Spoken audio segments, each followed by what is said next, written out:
Episode 61 అమ్మకానికి అమ్మాయిలు. ఇండస్ట్రీలో ఎదగాలంటే కొన్నిసార్లు ఇష్టం లేని పనులు చేయాల్సుంటుందని శారద చెప్పిన మాటలకు నాకు తెలుసు, నువ్వేం కంగారు పడకు అని చిరాగ్గా అంది హారిక. నేను కంగారు పడ్డం లేదు, నిజం చెప్తున్నాను. నేను కూడా ఒకప్పుడు నీలాగే అవకాశాల కోసం వెతుక్కుంటూ వచ్చాను. అందుకే నా అనుభవాల నుండి నీకు పాఠాలు చెప్తున్నాను అనంది శారద. వాళ్ళిద్దరూ మాట్లాడుకుంటూ ఉండగానే భరత్ తన స్టాఫ్ అందరితో కలిసి అక్కడికొచ్చాడు. ఒకేసారి గుంపుగా వచ్చిన అంతమంది అందమైన అమ్మాయిలను చూసి అక్కడున్న వాళ్లంతా వాళ్లనే చూడ్డం మొదలుపెట్టారు. అప్పుడు శారద కూడా వాళ్లను చూసి, హారిక అచ్చుడు, వాళ్లంతా ఈ రాత్రికి నీకు పోటీగా ఉండే అవకాశముంది అని చెప్పింది. ఆ మాట విన్న హారిక కంగారుగా, వాళ్ళు నాకు పోటీ ఎలా అవుతారు? అయితే నేనిప్పుడేం చేయాలి అని అడిగింది. టెన్షన్ పడకు, మనం పరిస్థితులకు అనుగుణంగా వెళ్లాల్సుంటుంది. మన టార్గెట్ని కరెక్ట్గా ప్లాన్ చేసుకోవాలి. తర్వాత పనిని వీలైనంత తొందరగా మొదలుపెట్టాలి. దేనికి వెనకాడొద్దు అనంది శారద. ఆమె మాటలు విన్న హారిక పిడికిలి గట్టిగా బిగించి ఒక నిర్ణయానికొచ్చినట్టుగా సరే అని తలూపింది. భరత్ తన గ్రూప్తో సహా క్రూయిజ్ లోపలికి వెళ్లాడు. అతన్ని చూడగానే వాళ్లకు ఒక వ్యక్తి ఎదురొచ్చి నవ్వుతూ, hello ladies and gentlemen, welcome to Royal Princess. ఈ రాత్రి ఈ షిప్లో నేను మీకు గైడ్గా ఉంటాను అని చెప్పాడు. అతను ప్రత్యేకంగా దగ్గరకొచ్చి అడగటంతో భరత్ అనుమానంగా ధన్య వైపు చూశాడు. అప్పుడు ధన్య భరత్ దగ్గరకు వంగి, సర్, మీరిక్కడికి రాగానే మీ ఫ్యామిలీ మేనేజ్మెంట్ ఆఫీస్ వాళ్ళకి విషయం తెలిసింది. వాళ్లే షిప్ వాళ్ళకు కూడా ఇన్ఫర్మేషన్ ఇచ్చారు. అందుకే షిప్ మేనేజ్మెంట్ వాళ్ళు మిమ్మల్ని వెల్కమ్ చేయడానికి అన్ని ఏర్పాట్లు చేయాలనుకుంటున్నారు. నన్ను కాంటాక్ట్ అయ్యారు దానికి. కానీ అది మీకు ఇష్టం ఉండదని చెప్పి నేను ఆపేశాను. ఈ గైడ్ని కూడా వాళ్లే ప్రొవైడ్ చేశారు అని చెప్పింది. అది విని భరత్ సరేనని తలూపి, ఓకే, ఇక ముందు మనకు తెలియకుండా వాళ్ళని ఎలాంటి ఏర్పాట్లు చెయ్యొద్దని చెప్పు అని చెప్పి ఎదురుగా ఉన్న గైడ్ వైపు చూసి, సరేగాని మీ పేరేంటి అని అడిగాడు భరత్. నా పేరు రామ్ అని చెప్పాడు. ఓకే మిస్టర్ రామ్, వెళ్దాం పదండి అని భరత్ చెప్పటంతో అందరూ అతని వెనకే నడవటం మొదలుపెట్టారు. ఇంతలో పక్కనే జనాల మధ్యలో నుండి, హలో బాస్, మీరు కూడా వచ్చారా అని అనడం వినిపించింది. ఆ గొంతు విని భరత్ తల తిప్పి అటువైపుగా చూశాడు. దూరంగా జనాలందరి మధ్యలో నుండి చెయ్యెత్తి ఊపుతూ కనిపించాడు విశాల్. అతన్ని చూసిన భరత్ దగ్గరికి రమ్మని పిలవటంతో విశాల్ అతని దగ్గరకు వెళ్లాడు. నువ్వెప్పుడొచ్చావు అని అడిగాడు భరత్. కొంచెంసేపు అయింది బాస్, నాకు ఈ క్రూయిజ్ను ఫోటోలు తీయాలనిపించింది. కానీ ఇక్కడ చాలా స్ట్రిక్ట్గా రూల్స్ ఉన్నాయి. వాళ్ళు ఫోటోస్ తీయడానికి ఒప్పుకోవడం లేదు అని నిరాశగా చెప్పాడు విశాల్. సరే, నీకేం పని లేకపోతే మాతోరా అని అన్నాడు భరత్. అది విన్న విశాల్ నమ్మలేనట్టుగా చూసి, great boss, thank you so much అంటూ ఆనందంగా భరత్ వెనకే నడవటం మొదలుపెట్టాడు. గైడ్ రామ్ షిప్లోని ఒక్కో ఫ్లోర్ని భరత్ అండ్ టీంకి చూపిస్తూ, సర్, ఈరోజు ఈ షిప్లో చాలా మంది టూరిస్టులున్నారు. అలాగే ఈసారి వరల్డ్ టూర్ చేసే వారి సంఖ్య కూడా చాలా ఎక్కువగా ఉంది. అందుకే ఈ షిప్లో ఈరోజు క్రౌడ్ ఎక్కువగా ఉంది అని చెప్పాడు. మొత్తం ఎంతమంది ఉండుంటారు అని కుతూహలంగా అడిగాడు విశాల్. ఈరోజు షిప్లో మొత్తం 40,000 మంది ఉంటారు అని అన్నాడు రామ్. అది వినగానే కార్తీక ఆశ్చర్యపోతూ, అమ్మో, అంతమందా? వీళ్ళందరి బరువుకి షిప్ మునిగిపోతాయాలా అనంది. ఆ ప్రశ్న విన్న రామ్ వెంటనే చిరాగ్గా తల తిప్పి ఆమె వైపు చూశాడు. మామూలుగా ఇంకెవరైనా అలాంటి మాట మాట్లాడితే రామ్ వాళ్లను వెంటనే బయటికి గెంటేసేవాడు. కాని ఆమె భరత్తో రావటం అతని చిరాకుని కంట్రోల్ చేసుకుంటూ, ఇది రాయల్ ప్రిన్సెస్, దీని గురించి తక్కువ అంచనా వేయకండి. ఇది 40,000 మందే కాదు, మరో 40,000 మంది కలిసి 80,000 మందున్నా కూడా ఈ షిప్ తట్టుకోగలదు అని కొంచెం గర్వంగా చెప్పాడు. అతని కోపాన్ని చూసిన కార్తీక, అబచ్చా, నిజమా? సర్లే అయితే, మీ గొప్ప షిప్లో మాకు బాగా ఇంట్రెస్టింగ్గా ఉండే ప్లేసే ముందు అది చూపించండి అని వెటకారంగా అంది. ఆమె మాటల్లో వినిపించిన వెటకారం చూసి రామ్ వెంటనే తల తిప్పి భరత్ వైపు చూశాడు. భరత్ చిన్నగా నవ్వటంతో రామ్ కూడా నవ్వుతూ, సరే రండి, టాప్ డెక్లో కార్నివల్ ఉంది. ఇప్పుడక్కడ ఎంజాయ్ చేయడానికి బావుంటుంది. మీరొచ్చి మంచి టైం స్పెండ్ చేయొచ్చు అని వాళ్ళని డెక్ పైకి తీసుకుని వెళ్తున్నాడు. భరత్ వెనకే వెళ్తున్న ధన్య ఏదో అనుమానమొచ్చినట్టుగా హఠాత్తుగా చుట్టూ చూసింది. ఆమెకు తమను ఎవరో ఫాలో అవుతున్నట్టుగా అనిపించటంతో ఆమె భరత్ దగ్గరకు వెళ్లి చిన్నగా మాట్లాడుతూ, సర్, మనల్ని ఎవరో ఫాలో అవుతున్నట్టుగా అనిపిస్తోంది అని చెప్పింది. భరత్ కూడా నవ్వి, అదే ఉండదులే, నువ్వు మరీ ఎక్కువగా ఆలోచిస్తున్నావు. ఇది మన ఫ్యామిలీ షిప్. ఇందులో డేంజర్గా ఏముంటుంది? మీరంతా అందమైన అమ్మాయిలే కాబట్టి ఎవరైనా కుర్రాళ్ళు మీ వెనకే వస్తున్నారేమో, వాళ్ళ గురించి పట్టించుకోవద్దు అని తేలిగ్గా తీసిపారేశాడు. భరత్ చెప్పిన మాటలు ధన్యకి కన్విన్సింగ్గా అనిపించలేదు. తప్పకుండా ఎవరో తమను ఫాలో అవుతున్నారని ఆమెకు అనుమానంగానే ఉన్నా భరత్ చెప్పటంతో సరే అంటూ వదిలేసింది. అప్పుడే వాళ్లకు ఎదురుగా సహనాతో కలిసి రోహిత్ ఎదురొచ్చాడు. అక్కడ భరత్ను చూడగానే రోహిత్ అతన్ని హలో భరత్ గారు అని పలకరించాడు. మీరెప్పుడొచ్చారు అని అడిగాడు భరత్. కొంచెంసేపే అయింది అని చెప్పాడు రోహిత్. ఓకే, ఎంజాయ్ చేయండి అంటూ భరత్ ముందుకు వెళ్ళిపోయాడు. ఇంతలో హలో బ్రదర్, ఒక్క నిమిషం ఆగండి అంటూ ఎవరో పిలిచినట్టుగా వినిపించటంతో రోహిత్ వెనక్కి తిరిగి చూశాడు. వెంటనే అతని దగ్గరకు ఇద్దరు వ్యక్తులు చెరోవైపు నుండి పరిగెత్తుకుంటూ వచ్చారు.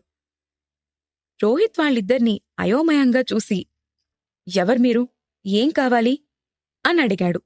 కాని వాళ్ళిద్దరూ రోహిత్తో మాట్లాడకుండా ఒకరినొకరు చూసుకుని ఆశ్చర్యపోయారు. వాళ్లలో ఒకరు ఎదురుగా ఉన్న వ్యక్తిని చూసి ఏయ్ కుమార్, నువ్విక్కడేం చేస్తున్నావు అని అడిగాడు. వెంటనే కుమార్ ఏయ్ అమర్, నువ్విక్కడేం చేస్తున్నావు, అతన్ని ఏమడగడానికి పిలిచావు నువ్వు అని అడిగాడు. వాళ్ళిద్దరూ తనతో మాట్లాడకుండా ఒకరితో ఒకరు మాట్లాడుకోవడం చూసి రోహిత్ వాళ్లను మధ్యలోనే పలకరిస్తూ అసలు మీరిద్దరూ అని అడగబోయాడు. కాని వాళ్ళు రోహిత్ మాటలు పట్టించుకోలేదు. నువ్వు కూడా ఆ గ్రూప్ గురించి ఎంక్వైరీ చేయడానికే వచ్చావా అని కుమార్ని అడిగాడు అమర్. అంటే నువ్వు కూడా అందుకే వచ్చావా అని అన్నాడు కుమార్. చూడు, నీకు ముందే చెప్తున్నాను, మా బాస్కి అడ్డు రావద్దు అని సీరియస్గా కుమార్ను బెదిరించాడు అమర్. నేను కూడా అదే చెప్తున్నాను అని కోపంగా అన్నాడు కుమార్. వాళ్ళిద్దర్నీ చూసి విసుగొచ్చిన రోహిత్ నేను వెళ్తున్నాను అంటూ వెనక్కి తిరిగాడు. దాంతో ఇద్దరూ ఒకేసారి అతన్ని ఆపుతూ లేదు, నువ్వెళ్ళడానికి వీల్లేదు అని అన్నారు. ఆ మాట విని రోహిత్ అక్కడే ఆగి వాళ్ల వైపు చూశాడు. అప్పుడు వాళ్ళిద్దరూ ఒక నిర్ణయానికొచ్చినట్టుగా సరే, ఇద్దరం కలిసి అడుగుదాం అని అనుకుంటూ రోహిత్ వైపు చూసి ఇప్పుడు మీరు ఒక వ్యక్తికి హలో చెప్పారు కదా, అతనెవరు అని అడిగారు. రోహిత్ ఆ ప్రశ్నకు అర్థం కానట్టుగా చూసి మీరెవరి గురించి అడుగుతున్నారు అని అడిగాడు.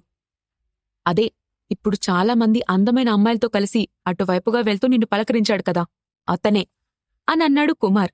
దాంతో వాళ్ళు భరత్ గురించి అడుగుతున్నారని అర్థం చేసుకున్న రోహిత్ అతని గురించి మీరెందుకు అడుగుతున్నారు అని అనుమానంగా అడిగాడు. అదంతా నీకనవసరం, అతని గురించి నీకేం తెలుసో ముందు అది మాత్రమే చెప్పు అని కటువుగా అన్నాడు అమర్.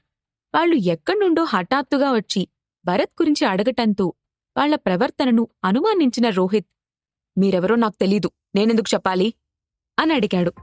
అప్పుడు అమర్ వెంటనే తొందరపడి నో చెప్పకు, నువ్వు ఆ ఇన్ఫర్మేషన్ ఇస్తే నీకు 20,000 ఇస్తాను అని అన్నాడు. అయినా రోహిత్ డబ్బు గురించి పట్టించుకోకుండా లేదు, నేను చెప్పను అని గట్టిగా అన్నాడు. అది వినగాని అప్పటిదాకా సైలెంట్గా చూస్తున్న సహనా వెంటనే రోహిత్ చేయి పట్టుకుని లాగి చిన్నగా నీకేమైనా పిచ్చి పట్టిందా, వాళ్ళు 20,000 ఇస్తామంటున్నారు, ఆ భరత్ గురించి ఒక్క మాట చెప్తే ఏమవుతుంది, అయినా నువ్వతని గురించి ఎందుకు ఆలోచిస్తున్నావు అనంది. రోహిత్ ఆమెను మందలిస్తూ నీకు తెలీదు, నువ్వు సైలెంట్గా ఉండు అని అన్నాడు. అది చూసిన అమర్ కుమార్లిద్దరూ చిన్నగా నవ్వుకున్నారు. మళ్లీ కుమార్ మాట్లాడుతూ హే బ్రదర్, నువ్వొక చిన్న ఇన్ఫర్మేషన్ అడిగితే అంత సీరియస్గా ఆలోచిస్తున్నావెందుకు, మీకా డబ్బు సరిపోదంటే చెప్పు, ఒక్కొక్కరం 30,000 చొప్పునిస్తాం, నీకు 60,000 వస్తాయి అని చెప్పాడు. అది విన్న సహనా వెంటనే రోహిత్ చేతిని వదిలించుకుంటూ రోహిత్, ఒక్క చిన్న మాట చెప్తే 60,000 వస్తాయి, ఇప్పుడు నువ్వు చెప్పకపోతే నేనే చెప్పేస్తాను అనంది. రోహిత్ వెంటనే కోపంగా సహనా, నువ్వు చెప్పడానికి వీల్లేదు అని సీరియస్గా అన్నాడు. వాళ్లకి భరత్ ఇన్ఫర్మేషన్ ఇస్తే దానివల్ల భరత్కి ఏదైనా ప్రమాదం జరుగుతుందని భయపడుతున్నాడు రోహిత్. కాని వాళ్ళిద్దరూ గొడవ పడ్డం చూసిన అమర్ నవ్వుతూ మీరిద్దరూ మాతో ఆడుకుంటున్నారా, సరే సరే, దాని గురించి మేం మాట్లాడాం, కాని లాస్ట్ అండ్ ఫైనల్గా ఇద్దరం మీకు చెరో 50,000 ఇస్తాం అంటూ తన బ్యాగ్లో నుండి 50,000 తీసి వాళ్ల ముందు పెట్టాడు అమర్. కుమార్ కూడా వెంటనే తన బ్యాగ్లో నుంచి 50,000 తీసి వాళ్ల ముందు పెట్టాడు. అంత డబ్బును చూసిన సహనా ఇక ఆగలేనట్టు హడావిడిగా వాళ్ల చేతుల్లోని డబ్బు తీసుకుని అతని పేరు భరత్, ఒక ఎంటర్టైన్మెంట్ కంపెనీకి బాస్, అతని చుట్టూ ఉన్న అమ్మాయిలందరూ అతని దగ్గర జాబ్ చేసే అమ్మాయిలు. హైదరాబాద్ నుంచి వెకేషన్ కోసం ఇక్కడికొచ్చారు అని టకటక ఆమెకు తెలిసిందంతా చెప్పేసింది. దాంతో అమర్ కుమార్ ఇద్దరూ ఒక్క క్షణం ఒకరినొకరు చూసుకుని వెంటనే హడావిడిగా చెరొక దారిన వెళ్ళిపోయారు. వాళ్లు వెళ్లిన వెంటనే కోపంగా రోహిత్, సహనా, నువ్వెందుకు చెప్పావు అని అడిగాడు. ఎందుకంత సీరియస్ అవుతున్నావు? ఈ రోజుల్లో ఎవరి గురించైనా ఇన్ఫర్మేషన్ తెలుసుకోవటం పెద్ద కష్టం కాదు. వాళ్లు మన దగ్గరకొచ్చి అడిగారు కాబట్టి మనం డబ్బు తీసుకుని వాళ్లకి కావలసిన ఇన్ఫర్మేషన్ ఇచ్చాం. ఇందులో తప్పే ఉంది? అయినా ₹1,00,000 మామూలు విషయమా? ఒక చిన్న ఇన్ఫర్మేషన్కి మనం ఇంత డబ్బు సంపాదించాం, అందుకు సంతోషపడు అనంది సహనా. రోహిత్ ఆమె మాటకు చిరాగ్గా చూశాడు. కాని సహనా అదేమీ పట్టించుకోకుండా ఇంక వెళ్దాం పదా అంటూ ముందుకు నడిచింది. షిప్లోని లగ్జరీ సూట్లో ఒక వ్యక్తి సోఫాలో కూర్చుని చేతిలో డ్రింక్ గ్లాస్ పట్టుకుని తాగుతూ ఉన్నాడు. అతని పక్కనే ఇద్దరు మోడల్స్ కూడా చేతిలో గ్లాసులతో కూర్చున్నారు. అప్పుడే డోర్పై చిన్నగా తట్టి, బాస్ అని బయటనుండే పిలిచాడు అమర్. వచ్చింది తన ఇన్ఫార్మర్ అమర్ అని గ్రహించాడతను. అప్పుడు లోపలికి రా అని అన్నాడు. అమర్ వెంటనే లోపలికొచ్చి, నమస్తే బాస్ అని అన్నాడు. ఆ అందమైన అమ్మాయి గుంపుతో వచ్చిన వ్యక్తెవరో తెలిసిందా అని డైరెక్ట్గా పాయింట్కొస్తూ అడిగాడతను. భరత్ తన స్టాఫ్తో క్రూయిజ్లోకి అడుగుపెట్టగానే అతని వెనక ఉన్న అమ్మాయిలందర్నీ చూసి వాళ్ల గురించి ఇన్ఫర్మేషన్ తెలుసుకోమని అమర్ని పంపించాడతను. ఆ అమ్మాయిల అందం అతన్ని చూపు తిప్పుకొనివ్వకుండా చేసింది. ముఖ్యంగా భరత్ వెనుకే నడుస్తున్న ధన్య అతనికి బాగా నచ్చింది. అమర్ అతను తెలుసుకున్న ఇన్ఫర్మేషన్ను అతనితో చెప్తూ, బాస్, అతనొక ఎంటర్టైన్మెంట్ కంపెనీకి బాస్. తన స్టాఫ్ను హాలిడే కోసం మాల్దీవ్స్కు తీసుకొచ్చాడు. ఆ అమ్మాయిలందరూ అతని స్టాఫ్ అని తెలిసింది అని చెప్పాడు. ఏంటి, స్టాఫా అని అనుమానంగా అడిగాడతను. అవును బాస్, ఈరోజు షిప్లో పార్టీ ఉంటుందని తెలిసి ఇక్కడికొచ్చుంటారు అని చెప్పాడు అమర్. అదే పార్టీలో ఫిల్మ్ ఇండస్ట్రీ, టెలివిజన్ ఇండస్ట్రీ నుండి వచ్చే పెద్ద పెద్ద వాళ్లకు అమ్మాయిల్ని పంపించడం కోసం కొత్త అందమైన అమ్మాయిల్ని అతను వెతుకుతున్నాడు. ఆ టైంలోనే భరత్ వెనుక వచ్చిన అందమైన అమ్మాయిల్ని చూసి వాళ్లని కొనాలి అనుకుంటున్నాడతను. అమర్ చెప్పిన విషయాన్ని ఆలోచించిన అతను, సరే, ముందు వెళ్ళి అతన్ని కలిసి ఆ అమ్మాయిల విషయంలో డీల్ ఫైనల్ చెయ్యి అని చెప్పాడు. అలాగే బాస్, నేను వెళ్ళి కనుక్కుంటాను అని చెప్పి అక్కడ్నుండి కాన్ఫిడెంట్గా లేచాడు అమర్. రాయల్ ప్రిన్సెస్లో పార్టీని 4 రకాలుగా డివైడ్ చేశారు. అందులో ఉన్న వ్యక్తుల స్థాయిని బట్టి వాళ్లు వెళ్లాల్సిన పార్టీ ప్లేసెస్ కూడా మారిపోతాయి. హై రిచ్గా ఉన్న పీపుల్ అందరూ ఒకవైపు, మిడిల్ క్లాస్ వాళ్లకి ఒకవైపు, ఆర్డినరీ పీపుల్కి మరోవైపున పార్టీ అరేంజ్ చేశారు. డెక్ టాప్ పైన ఉన్న కార్నివల్ ఓపెన్ ప్లేస్ కావటంతో అక్కడ అందరూ వెళ్లి ఎంజాయ్ చెయ్యొచ్చు. భరత్ కూడా అమ్మాయిల్ని తీసుకుని అక్కడికే వెళ్లాడు. పైకి వెళ్లిన తర్వాత వాళ్లతో, మీరు నన్ను ఫాలో అవ్వాల్సిన పనిలేదు, మీకు నచ్చిన ఆటలు మీరు ఆడుకుంటూ ఎంజాయ్ చేయండి అని చెప్పి రామ్ వైపు చూసి, వాళ్ళు ఎలాంటి ఖర్చులు చేసినా అన్నీ నా బిల్లోనే వేయండి అని చెప్పాడు. ఓకే సార్ అని అన్నాడు రామ్. దాంతో అమ్మాయిలంతా తమకు నచ్చిన ఆటల వైపు పరిగెత్తారు. ధన్య, లేఖ, మిథున మాత్రం భరత్ వెనకే ఉండటానికి ఇష్టపడ్డారు. మీరు కూడా వెళ్ళి మీకు నచ్చిన ఆటలాడుకోండి అని చెప్పాడు భరత్. కాని ధన్య తల అడ్డంగా ఊపుతూ, నేను మీతోనే ఉంటాను సార్ అని చెప్పింది. మిథున కూడా, నాకు ఏ ఆటలు ఆడ్డానికి ఇంట్రెస్ట్ లేదు అనంది. లేఖ కూడా ఏం మాట్లాడకుండా తన సమాధానం కూడా అదే అన్నట్టుగా నవ్వింది. వాళ్ల ముగ్గురు తన దగ్గర్నుండి వెళ్లరని అర్థమవటంతో భరత్ కూడా, సరే, అక్కడేదో షో జరుగుతున్నట్టుగా ఉంది, వెళ్ళి చూద్దాం పదండి అనంటూ ముందుకు నడిచాడు. అప్పుడు విశాల్ కూడా తననే ఫాలో అవ్వటం చూసి భరత్ వెంటనే ఏదో ఆలోచించి, విశాల్, నువ్వు నా కంపెనీలో పనిచేయాలి అనుకుంటున్నావు కదా, ఇప్పుడు ముందుగా నేను నీకొక పని చెప్తాను, చేస్తావా అని అడిగాడు. ఎస్ బాస్, మీరు ఆర్డర్ వేయండి అని ఆనందంగా అన్నాడు విశాల్. మన స్టాఫ్ అందరూ తలో వైపు వెళ్లారు కదా, మీరు వాళ్ళని జాగ్రత్తగా గమనిస్తూ ఉండండి, వాళ్లకి ఎలాంటి ప్రాబ్లం రాకుండా చూసుకోండి అని చెప్పాడు భరత్. ఓకే బాస్, ఇప్పుడే వెళ్తున్నాను అంటూ సంతోషంగా వెనక్కి వెళ్లాడు విశాల్. ఇప్పుడు అమర్ వెళ్లి భరత్తో మాట్లాడితే ఏం జరుగుతుంది? వాళ్లు చెప్పింది విని భరత్ ఎలా స్పందిస్తాడు? ఆ తర్వాత ఏం జరగబోతోంది? ఈ ప్రశ్నలకు సమాధానాలు తెలుసుకోవాలంటే నెక్స్ట్ ఎపిసోడ్ వినాల్సిందే. Episode 62, deal for girls. కార్నివల్లో తిరుగుతున్న అమ్మాయిలను జాగ్రత్తగా చూస్తూ ఉండమని భరత్ చెప్పటంతో విశాల్ సరే అని చెప్పి ఆ అమ్మాయిల వైపుకు వెళ్లాడు. అదే సమయంలో అమర్ కుమార్ చెరోవైపు నుండి భరత్ కోసం అతని స్టాఫ్ కోసం వెతుకుతున్నారు. కాని వాళ్లకు భరత్ ఎక్కడా కనిపించలేదు. కాని వాళ్ల కోసం వెతుకుతున్న అమర్, కుమార్ ఒకరికొకరు ఎదురుపడ్డారు. వాళ్ళకి కనిపించారా అని అమర్నడిగాడు కుమార్. లేదు, ఒక్కరు కూడా కనిపించలేదు అని చెప్పాడు అమర్. ఇంతలోనే ఏమైపోయారు? మనం వాళ్ళని త్వరగా పట్టుకోవాలి. వాళ్ళని త్వరగా తీసుకురాకపోతే నన్ను చంపేస్తానని మా బాస్ బెదిరించాడు అని చెప్పాడు కుమార్. మా బాస్ కూడా అదే చెప్పాడు అని అన్నాడు అమర్. సరే సరే, త్వరగా వెళ్ళి వాళ్ళెక్కడున్నారో వెతుకుదాం పదా అంటూ హడావిడిగా ఇద్దరూ పై ఫ్లోర్కి వెళ్లారు. మరోవైపు రోహిత్ తన పక్కనే ఉన్న సహనాతో, సహనా, ఈ డబ్బు మనకొద్దు. ఇప్పటికైనా లేట్ అయిందేమీ లేదు. వెంటనే వెళ్లి జరిగిన విషయాన్ని భరత్తో చెప్దాం అని అన్నాడు. ఆ మాటలకు సహనా అతన్ని చిరాగ్గా చూసి, నువ్వెందుకిలా పిరికి వాళ్ళ మాట్లాడుతున్నావు? నువ్వు వెళ్లాలనుకుంటే వెళ్ళు, కాని డబ్బు మాత్రం తిరిగిచ్చేదే లేదు అనంది. సహనా, నా మాట విను. ఇలాంటి డబ్బు మనకవసరం లేదు అని చెప్పాడు రోహిత్. ఆ మాటకు సహనా ఆశ్చర్యంగా, ఏంటి, 1,00,000 రూపాయలు మనకవసరం లేదా? నీ దగ్గర డబ్బు అంత ఎక్కువగా ఉందా అని వెటకారంగా అడిగింది. రోహిత్కి డబ్బవసరమే, కాని ఆ డబ్బు తీసుకుని సహనా చెప్పిన నిజం వల్ల భరత్కి ఏమైనా ప్రమాదం జరుగుతుందేమోననే ఊహ రోహిత్ను నిలవనివ్వడం లేదు. దాంతో అతను కోపంగా సహనా దగ్గర్నుంచి డబ్బులు లాక్కొని, సహనా, నువ్విక్కడే ఉండు, నేనీ విషయాన్ని భరత్తో చెప్పేసొస్తాను అంటూ హడావిడిగా భరత్ను వెతుకుతూ వెళ్లాడు. తన మాట వినకుండా రోహిత్ డబ్బు లాక్కుని వెళ్లిపోవటంతో సహన కోపంగా, రోహిత్, నువ్వొక పిచ్చోడ్వి అని గట్టిగా అరిచింది. కాని అప్పటికే దూరంగా వెళ్లిన రోహిత్కి ఆ మాటలు చెవినపడలేదు. ధాన్య లేక మిథునతో కలిసి షో చూడ్డానికి వెళ్లిన భరత్కు వాళ్ల ప్లేసెస్ను చూపిస్తూ, సర్, మీరిక్కడ కూర్చోండి. ఈ ప్లేస్ చూడ్డానికి కన్వీనియంట్గా ఉంటుంది అని చెప్పాడు రామ్. భరత్ ఆ ముగ్గురుతో కలిసి షోలో కూర్చున్నాడు. ఇంతలో దూరం నుండి రోహిత్ పరిగెత్తుకుని రావటం చూశాడు భరత్.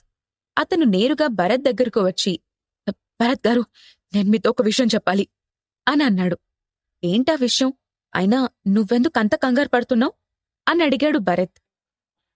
రోహిత్ వెంటనే బ్యాగ్లో నుండి 1,00,000 రూపాయలు తీసి భరత్ ముందున్న టేబుల్పై పెట్టి, ఎవరో 2 మనుషులు నా దగ్గరకొచ్చి ఈ డబ్బిచ్చి మీ గురించి అడిగారు.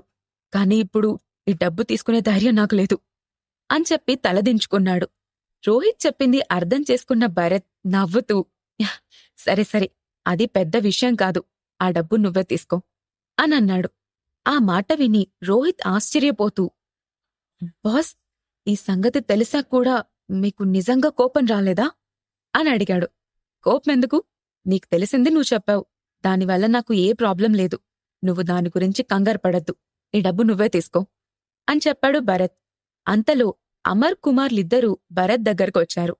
వాళ్ళని చూసిన ధాన్య భరత్ చెవి దగ్గరకు వంగి, బాస్, మనం వచ్చినప్పట్నుంచి మనల్ని ఫాలో అవుతున్నది వీళ్లే అని చెప్పింది. వెంటనే రోహిత్ కూడా వాళ్లని చూసి, భరత్ గారు, నా దగ్గరకొచ్చి ఇన్ఫర్మేషన్ అడిగింది కూడా వీళ్లే అని చెప్పాడు. దాంతో భరత్ వాళ్లను తేరిపారా చూసి, మీరిద్దరూ నా గురించెందుకు ఎంక్వైరీ చేస్తున్నారు అని అడిగాడు. ఆ ప్రశ్నకు అమర్ హడావిడిగా, మా బాస్ మీరు తెచ్చిన అమ్మాయిలకి మంచి రేట్ ఇస్తారు. మనందరికీ రూల్స్ తెలుసు కాబట్టి మన రేటు మాట్లాడుకుంటే ఫైనల్ చేసుకోవచ్చు అని చెప్పాడు. కుమార్ కన్నా ముందుగా ఆ అమ్మాయిల్ని తనే కొనాలనే తొందరలో ఉన్నాడు అమర్. ఆ మాట వినగానే భరత్ ముఖం కోపంతో ఎర్రబడింది. వెంటనే అతను అమర్ను సూటిగా చూస్తూ, నువ్వేం మాట్లాడుతున్నావో నీకర్థమవుతుందా? నాతో ఇలా మాట్లాడే ధైర్యం నీకెవరిచ్చారు అని అన్నాడు. కాని అతను భరత్ కోపాన్ని పట్టించుకోకుండా నవ్వుతూ, నీక్కూడా చాలా గట్టి గొంతే ఉంది. మా బాస్ దగ్గరకు నీలాంటి వాళ్ళు రోజూ 100 మంది వస్తుంటారు. కాబట్టి బెట్టు చేయకుండా నీ రేట్ చెప్పు అని అన్నాడు. ఆ మాట వినగానే ధాన్య వెంటనే వెళ్లి అతని కాలర్ పట్టుకొని, సర్, వీళ్ళు చాలాసేపటి నుండి మనల్ని ఇబ్బంది పెడుతూనే ఉన్నారు. నేను కంట్రోల్గా ఉన్నాను. నాకు పర్మిషన్ ఇవ్వండికా అనంది. అమర్ తన కాలర్ పట్టుకున్న ధాన్యను కోపంగా చూస్తూ, ఈ అమ్మాయి, నేనెవరనుకుంటున్నావు? అసలు మా బాస్ ఎవరో తెలుసా? విదురా ఫ్యామిలీలో పెద్ద కొడుకు కళ్యాణ్ విదురా అని చెప్పాడు. ఆ పేరు వినగానే భరత్ వైపు కంగారుగా చూసింది ధాన్య. ఈ మధ్యకాలంలో విదురా ఫ్యామిలీ చాలా ఫేమస్ అయింది. ప్రపంచంలో ఉన్న టాప్ 500 ఎంటర్ప్రైజెస్లో విదురా ఫ్యామిలీ ఎంటర్ప్రైజ్ కూడా ఉంది. అయినా భరత్ ఏం కాదన్నట్టు కళ్లతోనే ధన్యకు సైగ చేసి అమర్ కుమార్ల వైపు చూసి, వెళ్ళండి, వెళ్ళి ఇలాంటి పిచ్చి పిచ్చి వేషాలు నా దగ్గర వెయ్యొద్దని మీ బాస్కి చెప్పండి. నా వాళ్లను టచ్ కూడా చేయడానికి వీల్లేదు అని అన్నాడు. భరత్ మాటలు విని అమర్ షాక్ అయ్యాడు. కాని తన బాస్ గురించి అలా ఎవ్వరూ మాట్లాడే ధైర్యం చేయలేదని అతనికి బాగా తెలుసు. దాంతో అతను భరత్ను చూసి, నీ మాటలు వింటుంటే నీకు విదురా ఫ్యామిలీ గురించి సరిగ్గా తెలీదనిపిస్తుంది. నువ్వు నాతో ఇలా ప్రవర్తించి చాలా పెద్ద తప్పు చేశావు అని సీరియస్గా అన్నాడు. అతని మాటలకు భరత్ ఎగతాళిగా నవ్వి, అలాంటి పిచ్చివాళ్ల గురించి తెలుసుకోవాల్సిన అవసరం నాకు లేదు అని అన్నాడు. అప్పుడు కుమార్ కూడా మాట్లాడుతూ, నాకు మీ మాటలు వింటుంటే నిజంగా నవ్వొస్తుంది. సరే, మీకు విదురా ఫ్యామిలీ గురించి తెలియకపోతే కనీసం మా బాస్ గురించైనా తెలుసుండాలి అని అన్నాడు. వాడెవడు అని వెంటనే అన్నాడు భరత్. ఆ మాటకు కుమార్ మొహం కందగడ్డలా మారిపోయింది. దాంతో అతను ఉక్రోషంగా, మా బాస్ ఒక ఫేమస్ ఫైనాన్షియల్ టైకూన్, పేరు మహదేవ్. అతన్ని వెనుక ఉన్న అమ్మాయిల్ని కావాలనుకుంటున్నాడు. దీనికి బదులుగా నీకేం కావాలి అని అన్నాడు. ముందు మీ నన్ను డిస్టర్బ్ చేయడం ఆపేసి ఇక్కడ్నుంచి వెళ్ళిపోవాలి అని క్లియర్గా చెప్పాడు భరత్. తన బాస్ పేరు చెప్పినా భరత్ బెదరకపోవటంతో పెద్ద అవమానంగా ఫీలయ్యాడు కుమార్. దాంతో భరత్ వైపు చూసి, ఈ మాటల వల్ల జరిగే పరిణామాలేంటో నీకు తెలుసా అని అడిగాడు. ఆ మాటలకు ధన్య ఒక్కసారిగా నవ్వి అతని కళ్లలోకి చూస్తూ, చూడు, మా బాస్తో ఇలా మాట్లాడడం వల్ల జరిగే పరిణామాలేంటో నీకు తెలుసా అనంది. మీరు మమ్మల్నేం చేయగలరు అనన్నాడు అమర్. ఒకసారి ట్రై చేసి చూడు, నీకే తెలుస్తుంది అనంది ధన్య. ఆమె మాటకు మాట చెబుతూ ఉండటంతో అమర్ కోపంగా భరత్ వైపు చూసి, సరే, నువ్వు మాతో కోఆపరేట్ చేయకూడదని నిర్ణయించుకున్నావు, అంతే కదా? Okay, let's wait and see అంటూ బెదిరించి అక్కడ్నుంచి కోపంగా వెళ్ళిపోయాడు. వాళ్లు వెళ్లగాని అప్పటిదాకా మౌనంగా ఉన్న లేఖ కంగారుగా, భరత్, ఇది మన స్టేట్ కాదు. ఇక్కడ వాళ్ళకి లోకల్ పవర్ ఎక్కువగా ఉండొచ్చు. మనం కొంచెం తొందరపడకుండా ఆలోచిస్తే మంచిది. త్వరగా ఇక్కడ్నుంచి బయలుదేద్దాం అనంది. అవును, ఇంతమంది అమ్మాయిల్ని జాగ్రత్తగా కాపాడుకోవడం చాలా కష్టం. మనం త్వరగా ఇక్కడ్నుంచి వెళ్ళిపోవాలి అని మిథున కూడా కంగారుగా చెప్పింది. కాని భరత్ వాళ్లవైపు తిరిగి, మీరు వాటన్నింటి గురించి ఆలోచించొద్దు, షోని ఎంజాయ్ చేయండి అని కూల్గా చెప్పాడు. కాని భరత్ వాళ్లను ఇన్సల్ట్ చేసి పంపించటం చూసి అప్పటిదాకా సైలెంట్గా నిల్చుని వాళ్లనే చూస్తున్న గైడ్ రామ్ కూడా భయపడ్డాడు. కళ్యాణ్, మహదేవ్ ఇద్దరూ ఈ విషయాన్ని అంత తేలిగ్గా తీసుకోరని అతనికి తెలుసు.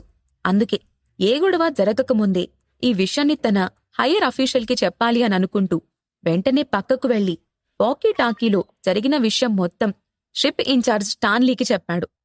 రామచంద్ర ఫ్యామిలీ నుండి ఒక వ్యక్తి షిప్లోకొస్తున్నాడని అప్పటి వరకు ఆ షిప్ ఇన్ఛార్జ్ స్టాన్లీకి మాత్రమే తెలుసు. దాంతో అతను కంగారుగా, చూడురామ్, ఏం జరిగినా సరే, అవతలి వాళ్లు ఎంత గొప్పవాళ్లైనా సరే, మన గెస్ట్కి మాత్రం ఏం కాకూడదు అని చెప్పాడు. ఆ మాట వినగానే రామ్ ఆశ్చర్యపోయాడు.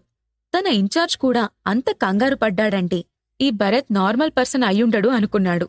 అప్పుడు అతను స్టాన్లీతో, సర్, కాని భరత్ గారు విదురా ఫ్యామిలీని, ఆ మహదేవ్ని అవమానించారు. ఇప్పుడిక మనం అతన్ని రక్షించగలమని అనుకుంటున్నారా మీరు అని అన్నాడు. స్టాన్లీ వెంటనే కోపంగా, నాన్సెన్స్, నువ్వింకా నాతో మాట్లాడుతూ అక్కడే ఉన్నావా?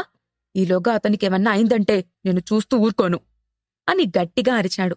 ఆ అరుపుకి భయపడిన రామ్ వెంటనే ఫోన్ పెట్టేసి వెళ్లి భరత్కి కొంచెం దూరంలో ఉన్న సీట్లో కూర్చున్నాడు. ఫోన్ డిస్కనెక్ట్ చేసిన స్టాన్లీ ఆలోచిస్తూ, భరత్ గారు తన ఐడెంటిటీని బయట పెట్టకూడదు అని అనుకుంటున్నారు కాబట్టి వాళ్లతో గొడవ పడకుండా పక్కకు వెళ్లడమే మంచిది. అలాగే ఈ కళ్యాణ్, మహదేవ్లిద్దరూ సాధారణమైన వ్యక్తులైతే కాదు అని ఆలోచిస్తూ ధన్యకి కాల్ చేశాడు. ఆమె కాల్ లిఫ్ట్ చేసిన వెంటనే అతను కంగారుగా, మిస్ ధన్య, భరత్ గారు తన ఐడెంటిటీని బయటకు చెప్పకూడదు అని అనుకుంటున్నారు.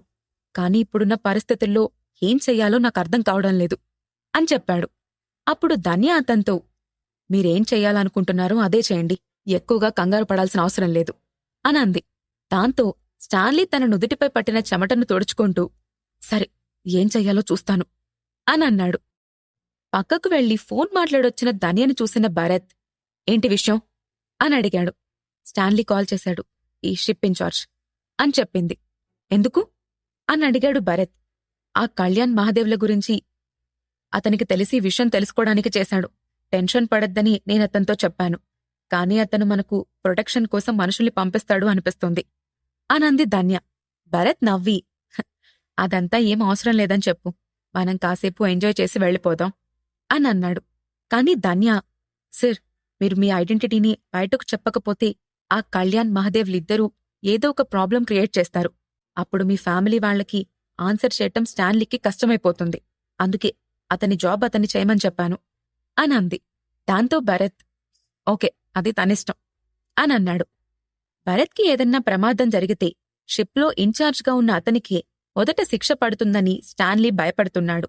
దాంతో ధన్యతో మాట్లాడిన తర్వాత అతను మళ్లీ రామ్కి ఫోన్ చేసి, భరత్ గారికి అతనితో పాటొచ్చిన అమ్మాయిలందరికీ వెంటనే వీఐపీ ప్రొటెక్షన్ ఇవ్వండి. వాళ్లలో ఒక్కరికి కూడా ఏం జరగడానికి వీల్లేదు అని అన్నాడు. ఆ మాట వినగానే సెక్యూరిటీ లీడర్ రామ్ ఒక్కసారిగా ఉలిక్కిపడ్డాడు. అతను ఇంతవరకు స్టాన్లీని అంత కంగారుగా చూడ్లేదు. కేవలం అతను చెప్పాడని సెక్యూరిటీ టీం లీడర్ జాబ్లో ఉన్నా కూడా ఇప్పటివరకు ఒక గైడ్లా భరత్కి సెక్యూరిటీ ఇచ్చాడు. కాని స్టాన్లీ ఎందుకంత టెన్షన్ పడుతున్నాడో అతనికి అర్థం కాలేదు.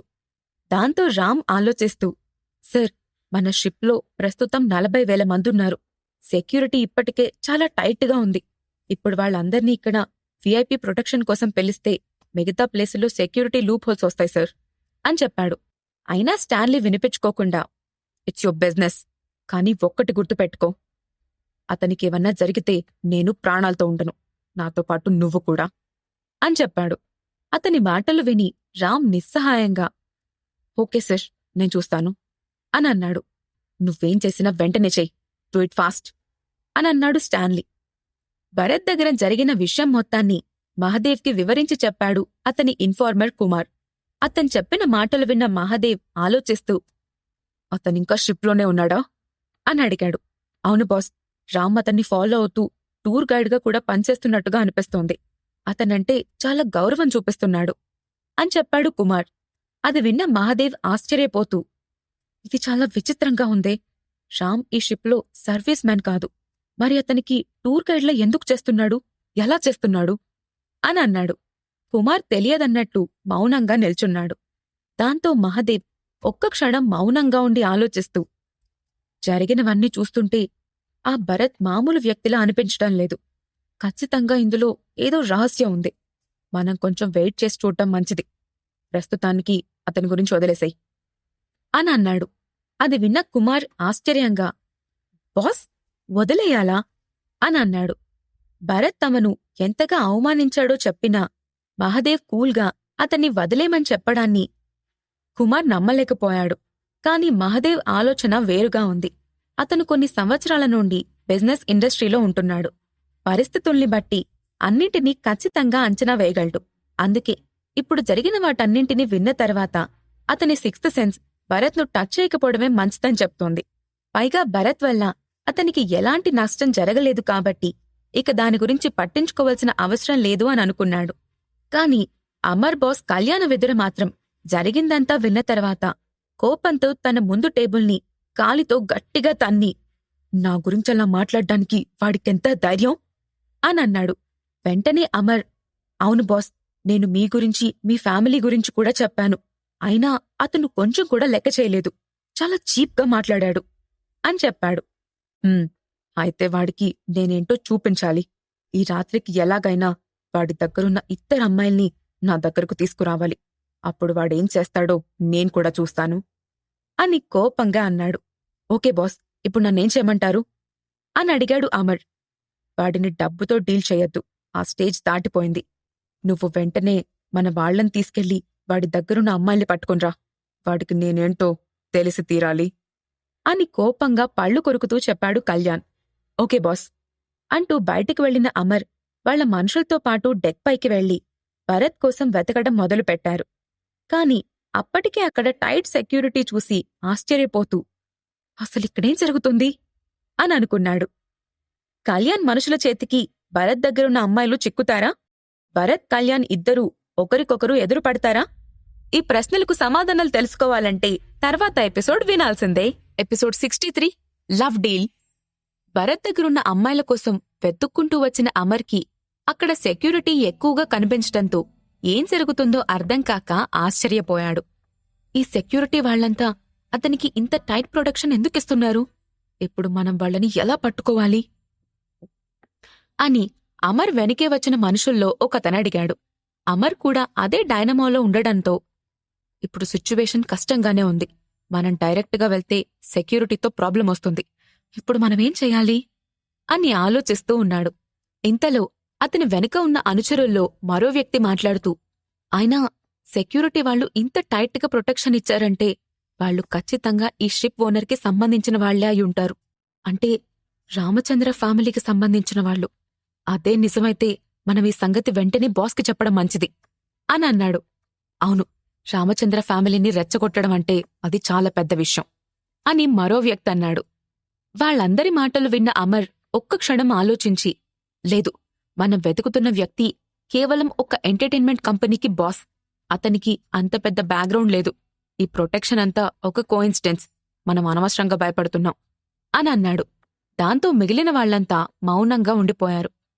కాసేపటికి అమర్ మళ్లీ మాట్లాడుతూ, మీరందరూ ఒకసారి దగ్గరికి రండి, ఇప్పుడే ఒక ఆలోచనొచ్చింది అనంటూ అందర్నీ దగ్గరకు పిలిచి, ఈరోజు రాత్రి రామచంద్ర ఫ్యామిలీకి చెందిన ఎవరో ఒక వ్యక్తి ఇక్కడికి వచ్చుంటాడు. అందుకే ఇంత ప్రొటెక్షన్ పెట్టుంటారు. కాబట్టి షిప్లోని వేరే ప్లేసుల్లో సెక్యూరిటీ అంతగా ఉంటదు. మనం ఈ అవకాశాన్ని వాడుకోవాలి. మనలో కొంతమంది సెక్యూరిటీ లేని చోటకు వెళ్లి గొడవను క్రియేట్ చేస్తే ఈ సెక్యూరిటీలో కొంతమంది అటువైపుగా వస్తారు. ఇప్పుడు ఇక్కడున్న వాళ్లను తీసుకెళ్లడం మనకు ఈజీ అవుతుంది అని చెప్పాడు. ఆ ప్లాన్ వినగానే వాళ్లలో ఒక వ్యక్తి, అన్నా, సూపర్గా చెప్పావు. అందుకే నువ్వు మన బాస్కి రైట్ హ్యాండ్ అయిపోయావు అని అతన్ని పొగిడాడు. వెంటనే అమర్ సంతోషంతో ఉప్పిపోతూ, మరి ఆ మాత్రం తెలివితేటలు కూడా లేకపోతే ఎలారా అని గర్వంతో చెప్పి, సరే ఇక పదండి పనిచేద్దాం అనంటూ అక్కడ్నుంచి వెళ్లిపోయారు. డెక్పై జరుగుతున్న కార్నివాల్లో రాయల్ ప్రిన్సెస్ స్పెషల్ కూల్ డ్రింక్ను అమ్ముతూ ఉండటంతో కార్తీక దానిని 2 గ్లాసుల్లో తీసుకుని భరత్ దగ్గరకొచ్చి, భరత్, ఇది తీసుకో, ఇక్కడ స్పెషల్ అనంటూ సడన్ గా ఆగిపోయింది. అప్పటికే భరత్ చేతిలో అదే కూల్ డ్రింక్ గ్లాస్ ఉండటంతో కార్తీక అతని వైపు ఆశ్చర్యంగా చూసింది. అతని పక్కనే ఉన్న మిథున చేతిలో కూడా అదే కప్పు ఉండటం చూసి వాళ్ళిద్దరూ కలిసి తాగుతున్నారని అర్థం చేసుకుంది. భరత్ ఆమె తెచ్చిన కూల్ డ్రింక్ గ్లాస్ వైపు చూసి, నేను ఆల్రెడీ తాగుతున్నాను అంటూ చేతిలోని గ్లాస్ను చూపించాడు. సరే అయితే ఈ 2 గ్లాసులు నేనే తాగుతాను అంటూ కోపంగా 2 గ్లాసుల్లోని డ్రింక్ను వరుసగా గటగటా తాగేసింది కార్తీక. భరత్ ఆశ్చర్యంగా ఆమె వైపే చూస్తూ ఉండిపోయాడు. ఏం చెప్పాలో అతనికి అర్థం కాక పక్కనే ఉన్న మిథున మొహం వైపు చూశాడు. మిథున ఏం మాట్లాడకుండా కార్తీక వైపు చూసి సన్నగా నవ్వి, కార్తీక, ఇలా వచ్చి కూర్చో అంటూ తన పక్కనే ఉన్న సీట్ను చూపించింది. కార్తీక కూడా థాంక్యూ అంటూ వెళ్లి ఆమె పక్కనే కూర్చుంది. ఇద్దరికీ మనసులో ఒకరిపై ఒకరికి అనుమానం ఉంది. అయినా పైకి మాత్రం ఇద్దరూ ఫ్రెండ్స్లా నవ్వుతూ కనిపించారు. భరత్కి వాళ్ళిద్దర్నీ చూస్తే అంతా అయోమయంగా అనిపించింది. ఇంతలో దూరంగా ఏదో కలకలం వినిపించటంతో అక్కడున్న సెక్యూరిటీ వాళ్లంతా అటువైపు పరిగెత్తడం మొదలుపెట్టారు. అది చూసిన భరత్, రామ్, ఏం జరిగింది అని అడిగాడు. వాకీ టాకీలో విషయం తెలుసుకున్న రామ్, పక్కన జరుగుతున్న పార్టీలో ఏదో గొడవ జరుగుతుంది సార్, పెద్ద విషయం కాదు, సెక్యూరిటీ వాళ్ళు చూసుకుంటారులేండి అని చెప్పాడు. అని సరే అన్నాడు భరత్. ఇంతలో హఠాత్తుగా కార్తీక పొట్టపైన చేపెట్టుకొని అమ్మా అంటూ కిందకు పడిపోయింది. ఏమైంది అని కంగారుగా అడిగింది మిథున. తెలీదు, ఆ కూల్ డ్రింక్ ఎక్కువగా తాగేశానేమో, పొట్టనొప్పిగా ఉంది అని బాధపడుతూ చెప్పింది కార్తీక. వెంటనే భరత్ ఆందోళనగా, డాక్టర్ను పిలిపించమంటావా, ఇక్కడ మెడికల్ రూమ్ కూడా ఉంది అని అన్నాడు. లేదు, నేను ముందు వాష్రూమ్కి వెళ్తాను అని అంది కార్తీక. పద, నేను కూడా తోడుగా వస్తాను అంటూ మిథున ఆమె చెయ్యిని పట్టుకుని పైకి లేపి ఆమెతో పాటుగా వాష్రూమ్కి వెళ్ళింది. అంతా గమనిస్తున్న అమర్ సంతోషంగా, ఇద్దరమ్మాయిలు కరెక్ట్ టైంకి దొరికారు అని అనుకుంటూ పక్కనే ఉన్న తన వాళ్లతో, జాగ్రత్తగా ఉండండి, మనల్ని ఎవ్వరూ గమనించకుండా చూసుకోవాలి అని అన్నాడు. మిథున లోపలికి వెళ్లిన కార్తీక కోసం లేడీస్ కంపార్ట్మెంట్లో బయటే వెయిట్ చేస్తూ నిల్చుంది. కాసేపటికి బయటకొచ్చిన కార్తీకను చూసి, ఇప్పుడెలా ఉంది, నొప్పి తగ్గిపోయిందా అని కంగారుగా అడిగింది మిథున. పర్వాలేదు, ఆ కూల్ డ్రింక్ తాగడం వల్ల బాగా ఎఫెక్ట్ అయినట్టుగా ఉంది అనంది కార్తీక. ఓకే, ఫేస్ వాష్ చేసుకో, బయటికెళ్దాం అనంది మిథున. అంటూ కార్తీక సింక్ తిప్పి ట్యాప్లో నీళ్లు దోసెడ్లోకి తీసుకుని మొహం పైన చల్లుకుంది. ఆ నీటి చల్లదనానికి ఆమెకు ఫ్రెష్గా అనిపించింది. కార్తీక కొంచెం తేరుకున్నట్లుగా అనిపించటంతో మిథున ఆమెను గమనిస్తూ, నీకు భరత్ అంటే ఇష్టమా అని అడిగింది. ఆ ప్రశ్నకు తడబడిన కార్తీక వెంటనే సర్దుకొని, అవును, అతనంటే నీక్కూడా ఇష్టమే అనుకుంటా అని అడుగుతూ మిథున వైపు సూటిగా చూసింది. మిథున కూడా చిన్నగా నవ్వి, భరత్ను ఇష్టపడని వాళ్ళు ఎవరుంటారు చెప్పు అనంది. అవును, అతన్ని ఇష్టపడకుండా ఉండటం చాలా కష్టం అనంది కార్తీక. ఆ మాట చెప్తున్నప్పుడు కార్తీక మొహంలో కనిపించిన ఎక్స్ప్రెషన్ చూసి మిథునకు ఒక్క క్షణం భయం వేసింది. ఆమెలో భరత్ పట్ల పెంచుకుంటున్న ఫీలింగ్స్ను వెంటనే ఆపలా నిర్ణయించుకుని హడావిడిగా, నేనతన్ని వదులుకోను అనంది. ఆ మాట విని కార్తీక ఒక్క క్షణం ఆశ్చర్యపోయింది. కాని అంతలోనే నవ్వుతూ, నేను కూడా అనంది. ఆమె ప్రవర్తనకు మిథునకు కోపమొచ్చింది. అయినా కంట్రోల్ చేసుకుంటూ, భరత్ నన్ను ప్రేమిస్తున్నాడని తెలియక ఇలా మాట్లాడుతుంది. ఈమెతో మొండిగా వాదిస్తే విషయం మరింత కాంప్లికేట్ అవుతుంది. కొంచెం నెమ్మదిగానే డీల్ చేయాలి అని మనసులో అనుకుంది. ఎంతలో కార్తీక మాట్లాడుతూ, చూడు మిథున, ఇందులో మనం చిన్నపిల్లల్లా గొడవ పడాల్సిన అవసరం లేదు. భరత్ ఒకప్పుడు నా క్లాస్మేట్, ఆ తర్వాత నీకు క్లాస్మేట్ అయ్యాడు. కాబట్టి అతని గురించి మనకి బాగా తెలుసు. మనిద్దరికీ అతనంటే ఇష్టం ఉంది కాబట్టి ఇద్దరం ఎవరి ట్రయల్స్ వాళ్ళు చేద్దాం. అతను ఎవరిని ఇష్టపడతాడో చూద్దాం. ఇద్దర్లో ఎవరిని ఇష్టపడినా మనలో రెండో వాళ్ళు అడ్డు తప్పుకోవాలి, సరేనా అనంది. ఆ మాటలకు మిథున కొంచెం ఆశ్చర్యపోయినా మళ్లీ ఆలోచిస్తూ, ఇదే మంచిది. భరత్ ఎటూ నన్నే ప్రేమిస్తున్నాడు కాబట్టి చివరకు తనే ఒప్పుకుంటుంది. లేదంటే అనవసరంగా ఎప్పుడూ ఏదో ఒక గొడవ సృష్టిస్తూనే ఉంటుంది. అప్పుడు అటు భరత్కి ఇటు నాకు ఇద్దరికీ ఇబ్బందవుతుంది అని అనుకుంటూనే ఆమెతో, సరే, ఈ డీల్ నాకోకే అనంది. మిథున ఒప్పుకోటంతో భరత్ను ఎలాగూ తన వైపు తిప్పుకుంటాననే నమ్మకమున్న కార్తీక సంతోషంగా ఓకే అని చెప్పింది. ఇక వెళ్దామా అని అడిగింది మిథున. కార్తీక నవ్వుతూ, సరే పదా అనడంతో ఇద్దరూ లేడీస్ కంపార్ట్మెంట్ డోర్ తీయబోయారు. కాని అప్పుడే హఠాత్తుగా డోర్ తెరుచుకుని బయట్నుండి కొంతమంది వ్యక్తులు హఠాత్తుగా వాళ్ల ముందుకొచ్చారు. వాళ్లను చూసిన మిథున, కార్తీక ఇద్దరూ కోపంగా, మీరెవరు? లేడీస్ కంపార్ట్మెంట్ దగ్గర ఏం చేస్తున్నారు అని అడిగారు. కాని వాళ్లలో అమర్ను చూసిన మిథున అతను కాసేపటి క్రితం భరత్ దగ్గరకొచ్చి అడిగిన వ్యక్తి అని గుర్తుపట్టింది. వాళ్ళిద్దర్నీ చూసిన అమర్ నవ్వుతూ, మా బాస్ మీ ఇద్దర్నీ తీసుకురమ్మన్నాడు, మర్యాదగా నాతో పాటు రండి అని అన్నాడు. కార్తీక వెంటనే, ఏం మాట్లాడుతున్నావు? ఎవడ్ని బాస్ అని అడిగింది. ఒక్కసారి బాస్ దగ్గరకొస్తే అతని గురించి మీకే తెలుస్తుంది అని అన్నాడు అమర్. అతని మాటలకు కార్తీక చిరాగ్గా చూసి, హేయ్, నువ్వు మమ్మల్ని ఎవరనుకుంటున్నావు? ముందిక్కడ్నుంచి బయటికి పో అని అరిచింది. ఇంతలో వాళ్ళు తమ కోసమే వచ్చారని అర్థం చేసుకున్న మిథున తన చేతిలో ఉన్న మొబైల్ ఫోన్ తీసి భరత్కి కాల్ చేయబోయింది. కాని ఈలోగా ఆమెను చూసిన అమర్ మనుషులు ఆమె దగ్గరకు వెళ్లి ఫోన్ లాక్కుని, ఎవరికి కాల్ చేస్తున్నావు? ఇప్పుడు నిన్ను రక్షించడానికి ఎవ్వరూ రారు అని అన్నారు. వెంటనే అమర్తో పాటు మరో ఇద్దరు కలిసి కార్తీకను పట్టుకున్నారు. మిగిలిన వాళ్లు మిథునను కూడా గట్టిగా పట్టుకున్నారు. కార్తీక గట్టిగా అరుస్తూ, ఎవరు మీరు? మమ్మల్ని వదలండి, హెల్ప్ అని అరవటం మొదలుపెట్టింది. ముందు వాళ్ల నోరు మూసేయండి అని అన్నాడు అమర్. వెంటనే వాళ్లలో ఇద్దరు వ్యక్తులు తమ పాకెట్లో ఉన్న కర్చీఫులు తీసి వాళ్ళిద్దరి నోటికి కట్టేసి తమతో తెచ్చుకున్న తాళ్లతో వాళ్ల చేతుల్ని వెనక్కి పెట్టి గట్టిగా కట్టారు. వెంటనే వాళ్ళిద్దర్నీ వాళ్లతో పాటు తెచ్చుకున్న డైనింగ్ కాట్లో బలవంతంగా కూర్చోబెట్టి ఎవ్వరికీ కనిపించకుండా వాటిపై తెల్లగుడ్డను కప్పారు. ఒక్కో కాట్కి 4 వైపులా 4 మనుషులు నిల్చున్నారు. తర్వాత అమర్ ఫోన్ తీసి కళ్యాణ్కి కాల్ చేసి, బాస్, నేనిద్దరిని పట్టుకున్నాను, కాని వాళ్లలో మీకు నచ్చిన అమ్మాయి లేదు అని చెప్పాడు. పర్వాలేదు, ముందు వాళ్ళిద్దరినీ ఇక్కడికి తీసుకురండి, దాని సంగతి తర్వాత చూడొచ్చు అని ఆర్డర్ వేశాడు కళ్యాణ్ వెతుర. ఓకే బాస్ అని ఫోన్ పెట్టేసి అమర్ తన వాళ్లతో అక్కడ్నుంచి వెళ్ళిపోయాడు. షో చూస్తున్న భరత్ మాటిమాటికి వాచ్ వైపు చూస్తున్నాడు. వీళ్ళింకా ఎందుకు రాలేదు అని అనుకుంటూ ధన్యవైపు తిరిగి, వీళ్ళిద్దరూ వాష్రూమ్కెళ్ళి చాలా టైం అయింది, ఇంకా రాలేదు అని అన్నాడు. ధన్య కూడా టైం చూసి, అవును సార్, ఏదో జరగరాంది జరిగింది అనిపిస్తుంది అనంది. ఆమె కళ్ళు ఆందోళనగా కదిలాయి. భరత్ వెంటనే మొహం చెట్లించి త్వరగా వెళ్ళి వెతకండి అని అన్నాడు. లేఖ, ధన్య ఇద్దరూ వాళ్లని వెతకడానికి బాత్రూంలోకి వెళ్లారు. కాని అక్కడ ఎవ్వరూ కనిపించలేదు. ఇక్కడ ఎవ్వరూ లేరు, వేరే వాష్రూంకి వెళ్లారేమో అనంది లేఖ.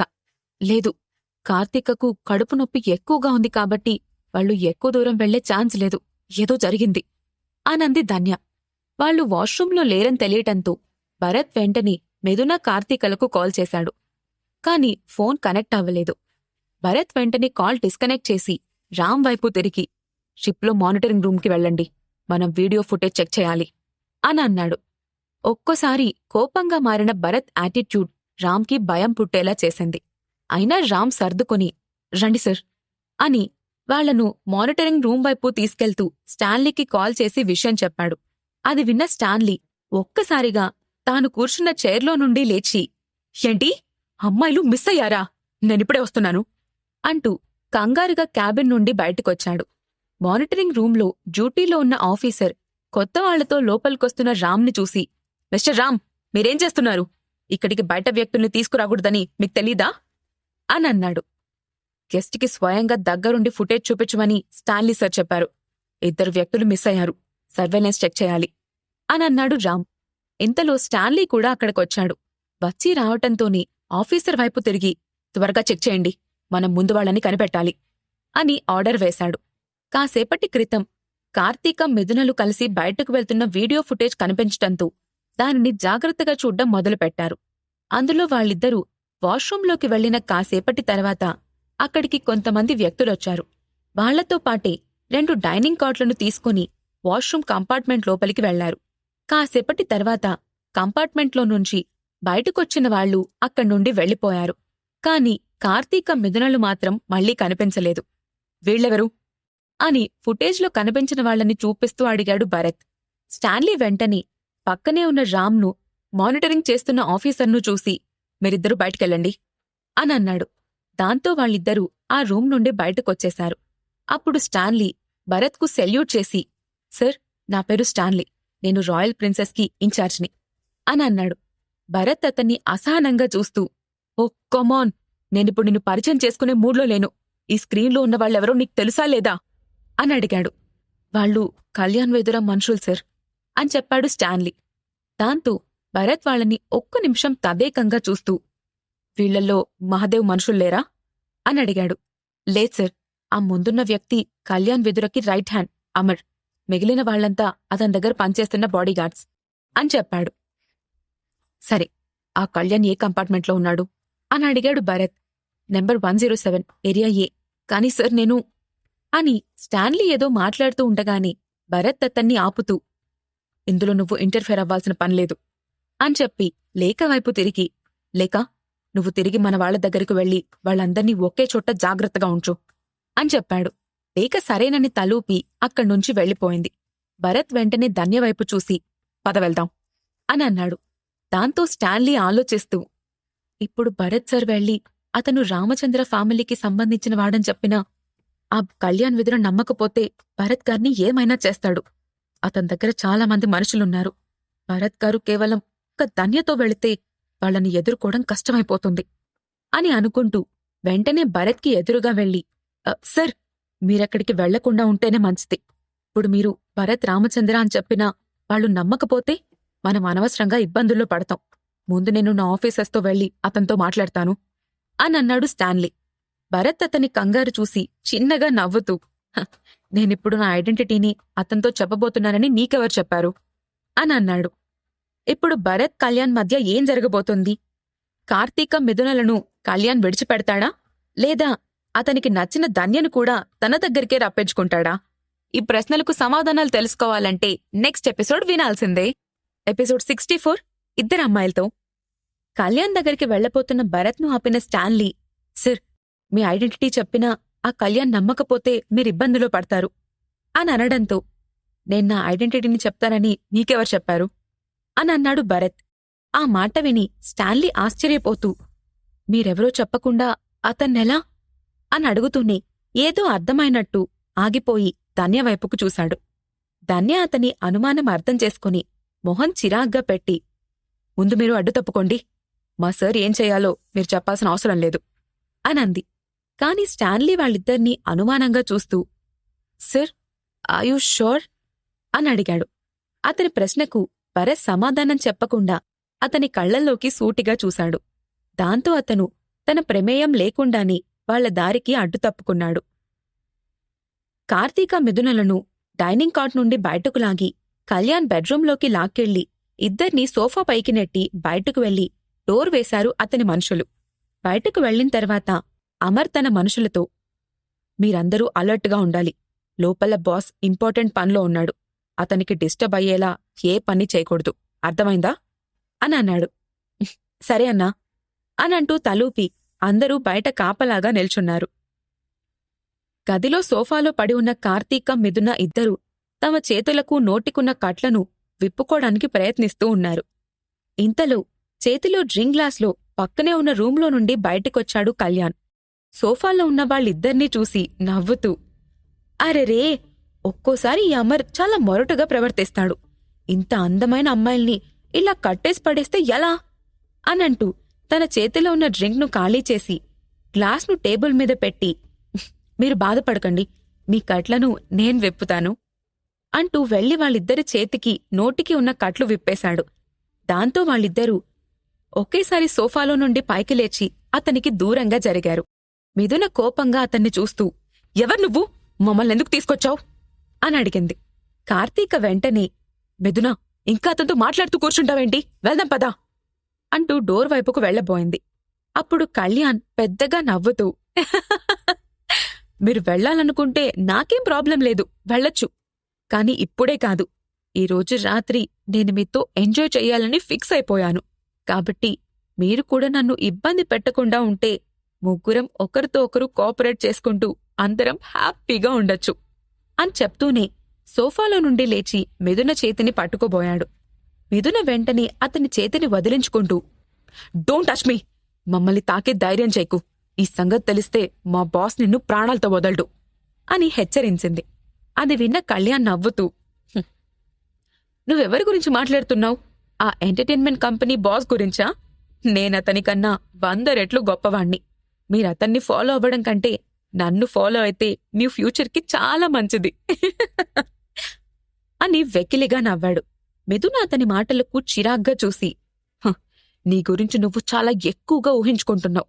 నువ్వు చేసిన ఈ పనికి తప్పకుండా బాధపడతావు అనంది. అది విన్న కళ్యాణ్ నవ్వుతూ, రిగ్రెటా? ఆ పదానికి నా డిక్షనరీలో చోటే లేదు. అయినా ఇక మాటలతో టైం వేస్ట్ చేసింది చాలు, రా అంటూ మళ్లీ మిథునను పట్టుకోబోయాడు. మిథున వెంటనే అతనికి అందకుండా దూరంగా పరిగెత్తింది. అది చూసిన కళ్యాణ్ నవ్వుతూ, ఏంటి, ముందు కాసేపు ఆడుకుందామా? సరే, మీ కోరిక నేనెందుకు కాదంటాను, అలాగే ఆడుకుందాం అంటూ అతనికి మరోవైపు ఉన్న కార్తీక దగ్గరకు వెళ్లాడు. దాంతో ఆమె కూడా దూరంగా పరిగెత్తింది. కళ్యాణ్ పెద్దగా నవ్వుతూ, ఈరోజు ఆటలో మంచి మజా వస్తుంది అంటూ వాళ్ళిద్దరి వెనుక పరిగెత్తడం మొదలుపెట్టాడు. అతని భార్య నుండి తప్పించుకునే క్రమంలో ఆ అమ్మాయిలు పెద్దగా అరుస్తూ గదిలో ఉన్న వస్తువులను అతని పైకి విసురుతూ అతని దగ్గరికి రానివ్వకుండా ఆపుతున్నారు. కాని కళ్యాణ్ వాళ్ల భయాన్ని ఎంజాయ్ చేస్తూ, మీరు ఎంత గొడవ చేస్తే నాకంత కిక్కొస్తుంది, కమాన్ ఇంకా అరవండి అంటూ వాళ్ల వెనకే వెళ్తున్నాడు. గది బయట ఉన్న అమర్ లోపల్నుండి వినిపిస్తున్న అరుపులు వింటూ, బాస్ మంచి మూడ్లో ఉన్నట్టున్నాడు, ఇప్పుడు అమ్మాయిల పరిస్థితి ఏమవుతుందో ఏంటో అని అనుకున్నాడు. ఇంతలో ధన్యతో కలిసి డైరెక్ట్గా కళ్యాణ్ గది ముందుకొచ్చి నిల్చున్నాడు భరత్. హఠాత్తుగా అక్కడ ప్రత్యక్షమైన భరత్ని చూసి అమర్ తడబడుతూ, నువ్వేంటి అంటూ ఆశ్చర్యపోయాడు. భరత్ ఇంత త్వరగా తమను కనిపెట్టి అక్కడికొస్తాడని అమర్ ఊహించలేదు. భరత్ అతని కళ్లల్లోకి సూటిగా చూస్తూ, మా వాళ్లని బయటకు పంపించు, నేను మిమ్మల్ని ప్రాణాలతో వదిలిపెడతాను అని డైరెక్ట్గా చెప్పాడు. కాని అమర్ అమాయకంగా మొహం పెట్టి, ఎవరు నువ్వు, అసలు నువ్వేం మాట్లాడుతున్నావో నాకు అర్థం కావడం లేదు అని నటించడం మొదలుపెట్టాడు. ఇంతలో గదిలోపల నుండి కార్తీక మిథున అరుపులు వినిపించటం మొదలుపెట్టాయి. దాంతో ధన్య కోపంగా, సర్, మీరు 2 నిమిషాలు పక్కన వెయిట్ చేయండి అనంది. భరత్ తలూపి, సరే త్వరగా పని పూర్తి చెయ్యి అంటూ పక్కకు జరిగాడు. అది చూసిన అమర్ షాక్ అవుతూ, ఇతనేం చేస్తున్నాడు? మాతో పోరాడ్డానికి ఇంత చిన్న అమ్మాయిని పంపిస్తున్నాడు అని అనుకున్నాడు. అది చూసి అక్కడున్న వాళ్లల్లో ఒకరు నవ్వుతూ, ఇది నిజంగా చాలా బావుందన్నా. మాక్కూడా ఇక్కడ ఊరికే నిల్చొని బోర్ కొడుతుంది. ఆమెతో సరదాగా ఆడుకుందాం అని అన్నాడు. అతని మాటలను వింటూ ముందుకు అడుగు వేసింది ధన్య. అమర్ మనుషులంతా ఆమె వైపు ఆశగా చూశారు. లోపల ఉన్న ఇద్దరికన్నా ఈ అమ్మాయి ఇంకా చాలా అందంగా ఉంది అని అనుకున్నారు. అమరన్నా, ఇప్పుడు మాకొక మంచి ఛాన్స్ వచ్చింది.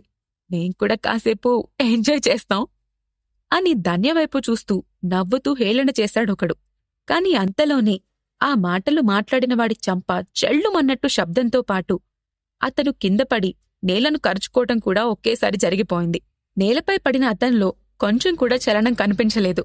దాంతో అప్పటిదాకా నవ్వుతున్న వాళ్ళందరి మొహాల్లో ఒక్కసారిగా నవ్వు మాయమైపోయింది. ధన్య ఇక లేట్ చేయలేదు. మిగతా వాళ్లని కూడా తన అద్భుతమైన మార్షల్ ఆర్ట్స్తో ఒక్క క్షణంలో పడగొట్టేసింది. వాళ్లల్లో ఒకడు చెయ్యి విరిగి బాధపడుతుంటే మరొకడు కాలు కదల్చలేక కింద పడిపోయాడు. ఇంతలో ఒకడు పొట్టను చేత్తో పట్టుకుని నొప్పితో కూర్చున్నాడు. మరొకడికి పక్కటెముకలు విరిగినట్లు కదల్లేకపోయాడు. కేవలం రెప్పపాటులోనే ఆ మనుషులందరూ ధన్య చేతుల్లో చిత్తైపోయారు. అదంతా చూసిన అమర్ గుండె వణికిపోయింది. అతడు తన భయాన్ని మొహంపైనుండి కప్పిపుచ్చుకోలేకపోయాడు. ధన్య నేరుగా వచ్చి అతని ఎదురుగా నిల్చుంది. దాంతో అతను కంగారుగా, నువ్వు నాకు దూరంగా ఉండు. ఇది మా సార్కి తెలిస్తే నీ ప్రాణం గాల్లో కలిసిపోతుంది అనంటూ ఉండగాని ధన్య అతన్ని చంపలపై లాగి పెట్టి కొట్టింది. దాంతో అతని నోరు మూతపడిపోయి గోడ కానుకొని కిందకు జారిపోయాడు. లోపల గదిలో ఆ అమ్మాయిలిద్దరి వెనుక పడుతున్న కళ్యాణ్ ఇద్దరినీ చెరో చెయ్యి పట్టుకుని దగ్గరికి లాక్కున్నాడు. కాని కార్తీక అతని చేతుల్నుండి విడిపించుకుంది. మిథున తప్పించుకోడానికి ప్రయత్నిస్తూ అనుకోకుండా కాల్జారి కింద పడిపోయింది. కళ్యాణ్ నవ్వుతూ, ఇక దొరికిపోయావు బేబీ, నీ ఆట అయిపోయింది అంటూ నేలపై పడి ఉన్న మిథున శరీరంపైకి ఎగబాకుతూ ఆమె వేసుకున్న షర్ట్ను గట్టిగా లాగాడు. దాంతో మిథున షర్ట్ పైభాగంలో బటన్స్ రెండూ ఎగిరి నేలపై పడ్డాయి. ఆమె కంగారుగా తన షర్ట్ విడిపోకుండా చేత్తో గట్టిగా పట్టుకుని, వద్దు, నన్నేం చేయొద్దు అని గట్టిగా అరుస్తోంది. ఆమె కళ్లల్లో భయం చూసిన కళ్యాణ్ పిచ్చెక్కిపోతూ, నేనేం చెయ్యను బేబీ, జస్ట్ ఎంజాయ్ చేద్దాం అంతే అనంటూ నవ్వుతూ ఆమె మొహానికి దగ్గరగా వచ్చాడు. మిథున భయంతో కళ్ళు మూసుకొని గట్టిగా కార్తీకా అని అరిచింది. దాంతో అప్పటిదాకా ఫ్రీజ్ అయినట్టుగా నిల్చొని ఉన్న కార్తీక ఒక్కసారిగా స్పృహలోకొచ్చినట్టు ఉలిక్కిపడింది. వెంటనే పక్కన ఉన్న ఫ్లవర్ వాస్ తీసుకుని కళ్యాణ్ను గట్టిగా కొట్టబోయింది. ఇంతలో ఒక్కసారిగా పెద్ద శబ్దంతో ఆ గది డోర్ బద్దలైంది. ఆ సౌండ్కి గదిలో ఉన్న ముగ్గురూ తల తిప్పి అటువైపుగా చూశారు. మరుక్షణమే పగిలిన డోర్ నుండి లోపలికి అడుగుపెట్టారు భరత్, ధన్య. వచ్చి రావటంతోనే ఎదురుగా నేలపై పడి ఉన్న మిథునని చూశాడు భరత్. ఆమెను ఆ పరిస్థితుల్లో చూడగానే అతని పిడికిలి కోపంతో బిగుసుకుంది. కళ్యాణ్ తన పని డిస్టర్బ్ అయినట్టుగా చిరాగ్గా తల తిప్పి చూసి, ఎవర్నువ్వు, లోపలికెందుకొచ్చావు, చావాలనుందా అని కోపంగా అన్నాడు. భరత్ కళ్ళు కోపంతో ఎర్రగా మారిపోయాయి. వెంటనే అతను ధన్యవైపు చూసి, వాడు ఒక్క క్షణంలో నా కాళ్ల దగ్గరుండాలి అని అన్నాడు.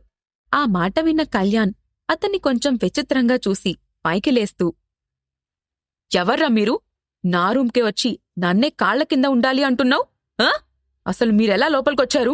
ఎవరు పడితే వాళ్ళు లోపలికొస్తుంటే ఈ అమర్గాడేం చేస్తున్నాడు అంటూ డోర్ వైపు చూస్తూ, రేయ్, ఏం చేస్తున్నారా మీరంతా అని అరిచాడు. కాని ఒక్కరు కూడా లోపలికి రాకపోవటంతో అతను ఆశ్చర్యపోయాడు. అప్పటికే ధన్య ఒక్కో అడుగు ముందుకు వేస్తూ కళ్యాణ్ దగ్గరికొచ్చింది. కళ్యాణ్ కోపంగా ఆమెకు వేలు చూపిస్తూ, హేయ్, అసలు నేనెవరో, నన్ను టచ్ చేస్తే ఏమవుతుందో తెలుసా అని అన్నాడు. ధన్య అతని మాటల్ని పట్టించుకోనట్లు కేర్లెస్గా చూస్తూ ఒక్కసారి అతని చేతిని పట్టుకుని వేలిని వెనక్కి విరిచేసింది. అది ఏమాత్రం ఊహించని కళ్యాణ్ నొప్పితో అల్లాడుతూ పెద్దగా అరిచాడు. ధన్య వెంటనే అతని జుట్టు పట్టుకుని లాక్కొచ్చి భరత్ కాళ్ల ముందు పడేసింది. భరత్ కోపంగా అతని ముఖంపై తన బూట్ కాలితో తొక్కుతూ, రేయ్, నీకెంత ధైర్యం ఉంటే నా మనుషులపైనే చెయ్యేస్తావు? ఈరోజే నీకు ఆఖరి రోజవుతుంది అని కాలితో అతని మొహాన్ని గట్టిగా నొక్కాడు. కాసేపటి క్రితం కళ్యాణ్ మిథునను ఆక్రమించుకోబోతున్న దృశ్యమే భరత్ కళ్ల ముందు కదలాడుతోంది. ఒక్క క్షణం ఆలస్యంగా వచ్చుంటే ఈరోజు మిథున పరిస్థితి ఏమై ఉండేది అనే ఆలోచన రాగానే భరత్ కోపం ఇంకా పెరిగిపోయింది. అతని కాళ్ల కింద ఉన్న కళ్యాణ్ నొప్పితో అల్లాడిపోతూ మూలుగుతున్నాడు. అది చూసిన మిథున భరత్ కోపంలో అతన్ని చంపేస్తాడేమోనని భయంతో పరిగెత్తుకుంటూ వెళ్లి భరత్ చేతిని పట్టుకుని, భరత్ ఆగు, వాడు చచ్చిపోతాడు అనంటూ అతన్ని వెనక్కి లాగింది. వీడేం చేశాడో తెలిసి కూడా నువ్వు నన్ను ఎందుకు ఆపుతున్నావు అనన్నాడు భరత్. నాకేం కాలేదు, నేను బానే ఉన్నాను. ముందు మనం ఇక్కడి నుంచి వెళ్ళిపోదాం పదా అనంది మిథున. భరత్ తల అడ్డంగా ఊపుతూ, లేదు, వీడికి సరిపోదు అంటూ పళ్ళు గట్టిగా కొరుకుతూ, వీడికి జీవితాంతం గుర్తుండిపోయేలా బుద్ధి చెప్పాలి అనన్నాడు. అతని మాటలు విన్న కళ్యాణ్ తల పైకెత్తి, నువ్వీరోజు చేసిన దానికి నువ్వు జీవితాంతం బాధపడేలా చేస్తాను, గుర్తుపెట్టుకో అనన్నాడు. ఆ మాటకు భరత్, నువ్వు ముందు ఈరోజు బ్రతికి బయటుండాలి కదరా అనంటూనే ఆవేశంగా వెళ్లి అతని రెండు కాళ్ల మధ్య తన కాల్తో గట్టిగా కొట్టాడు. ఒక్కసారిగా కళ్యాణ్ అమ్మా అంటూ పెద్దగా అరిచాడు. అతని కళ్లలో నుండి నీళ్లు కారిపోతున్నాయి. భరత్ అతన్ని కోపంగా చూస్తూ, ఇంకోసారి నువ్వు ఏ ఆడపిల్ల విషయంలో కూడా ఇలా ప్రవర్తించడానికి వీల్లేకుండా చేసేస్తాను అనంటూ తన కాల్తో అతని కాళ్ల మధ్యలో గట్టిగా కోపంగా నొక్కడం మొదలుపెట్టాడు. అది చూసిన కార్తీక, మిథున ఇద్దరూ కళ్ళు గట్టిగా మూసుకుని తమ తలలు పక్కకు తిప్పుకున్నారు. వాళ్లు భరత్ను అంత కోపంగా ఇంతకు ముందెప్పుడూ చూడలేదు. కళ్యాణ్ నొప్పితో అరుస్తూ కాసేపటికి ఇక అరవలేనట్టు స్పృహ తప్పినట్టుగా కళ్ళు మూసుకున్నాడు. భరత్ అతన్ని అనుమానంగా చూసి తన కాలిని వెనక్కి తీసుకెళ్లి, ధన్యా, వీణ్ణి తీసుకెళ్లి ఆ విండోలో నుండి సముద్రంలో విసిరేయ్ అనన్నాడు. ఆ మాట వినగానే కార్తీక, మిథున ఇద్దరూ భరత్ వైపు ఆశ్చర్యంగా చూశారు. అతని మాటకు ధన్య కూడా అనుమానంగా చూసింది. భరత్ తన కళ్లతోటే కిటికీ వైపు లాక్కెళ్లమని సైగ చేశాడు. దాంతో ధన్య తలూపి కళ్యాణ్ జుట్టు పట్టుకుంది. ఇంతలో అప్పటిదాకా స్పృహ తప్పినట్టుగా నటిస్తున్న కళ్యాణ్ వెంటనే కళ్ళు తెరిచి, వదు వదు, నన్ను సముద్రంలో విసిరేయద్దు అని అరిచాడు. అది చూసి అతను ఇంకా చనిపోలేదని ఊపిరి పీల్చుకున్న మిథున భరత్ని పట్టుకొని, భరత్ ప్లీజ్, ఇక చాలు, నువ్వు వదిలేసేయ్ అనంది. సరే, నువ్వు చెప్తున్నావు కాబట్టి వీణ్ణి ప్రాణాలతో వదిలేస్తున్నాను అని కళ్యాణ్ వైపు చూసి, ఇక ముందు నా జోలిగ్గాని నా వాళ్ల జోలిగ్గాని రావాలంటే 1కి 4 సార్లు ఆలోచించుకునిరా, కాని ఈసారొచ్చావంటే నిన్ను ప్రాణాలతో వదిలిపెట్టను అనంటూ మళ్లీ కాలితో కళ్యాణ్ పొట్టలో గట్టిగా కొట్టాడు. ఇక మూలగడానికి కూడా శక్తి లేనట్లు కళ్యాణ్ నేలపైన పడిపోయాడు. ఇక వెళ్దాం అని భరత్ చేతిని పట్టుకుని మృదువుగా అంది మిథున. అంటూ భరత్ తలూపి తన కోట్ను తీసి ఆమె భుజంపై కప్పి బయటకు నడిచాడు. ఇంతలో పరిగెత్తుకుంటూ అతనికి ఎదురొచ్చాడు స్టాన్లీ. భరత్తో పాటు అతని వెనకే ఉన్న అమ్మాయిలు కూడా క్షేమంగా ఉండటం చూసి అతను కాస్త ఊపిరి పీల్చుకుంటూ, సార్, మీకేం కాలేదు కదా అని అన్నాడు. లేదు, నేను బాగానే ఉన్నాను. కాని ఇక్కడ చాలామంది గాయాలతో పడి ఉన్నారు. వాళ్లు బ్రతికుంటే హాస్పిటల్కి పంపించండి, చచ్చుంటే వాళ్ళని మన షిప్లో నుంచి బయటకు విసిరేయండి అని అన్నాడు. ఆ మాటలకు ఆశ్చర్యపోయిన స్టాన్లీ కారిడార్లో దూరంగా పడి ఉన్న మనుషుల వైపు చూశాడు. అందరూ కదలకుండా నేలపై పడి ఉండటంతో అతను షాక్ అవుతూ ధన్యవైపు చూశాడు. ఆమె ట్రైన్డ్ గార్డెన్ తెలిసినా కూడా అంతమందిని హ్యాండిల్ చేస్తుందని అతను ఊహించలేదు.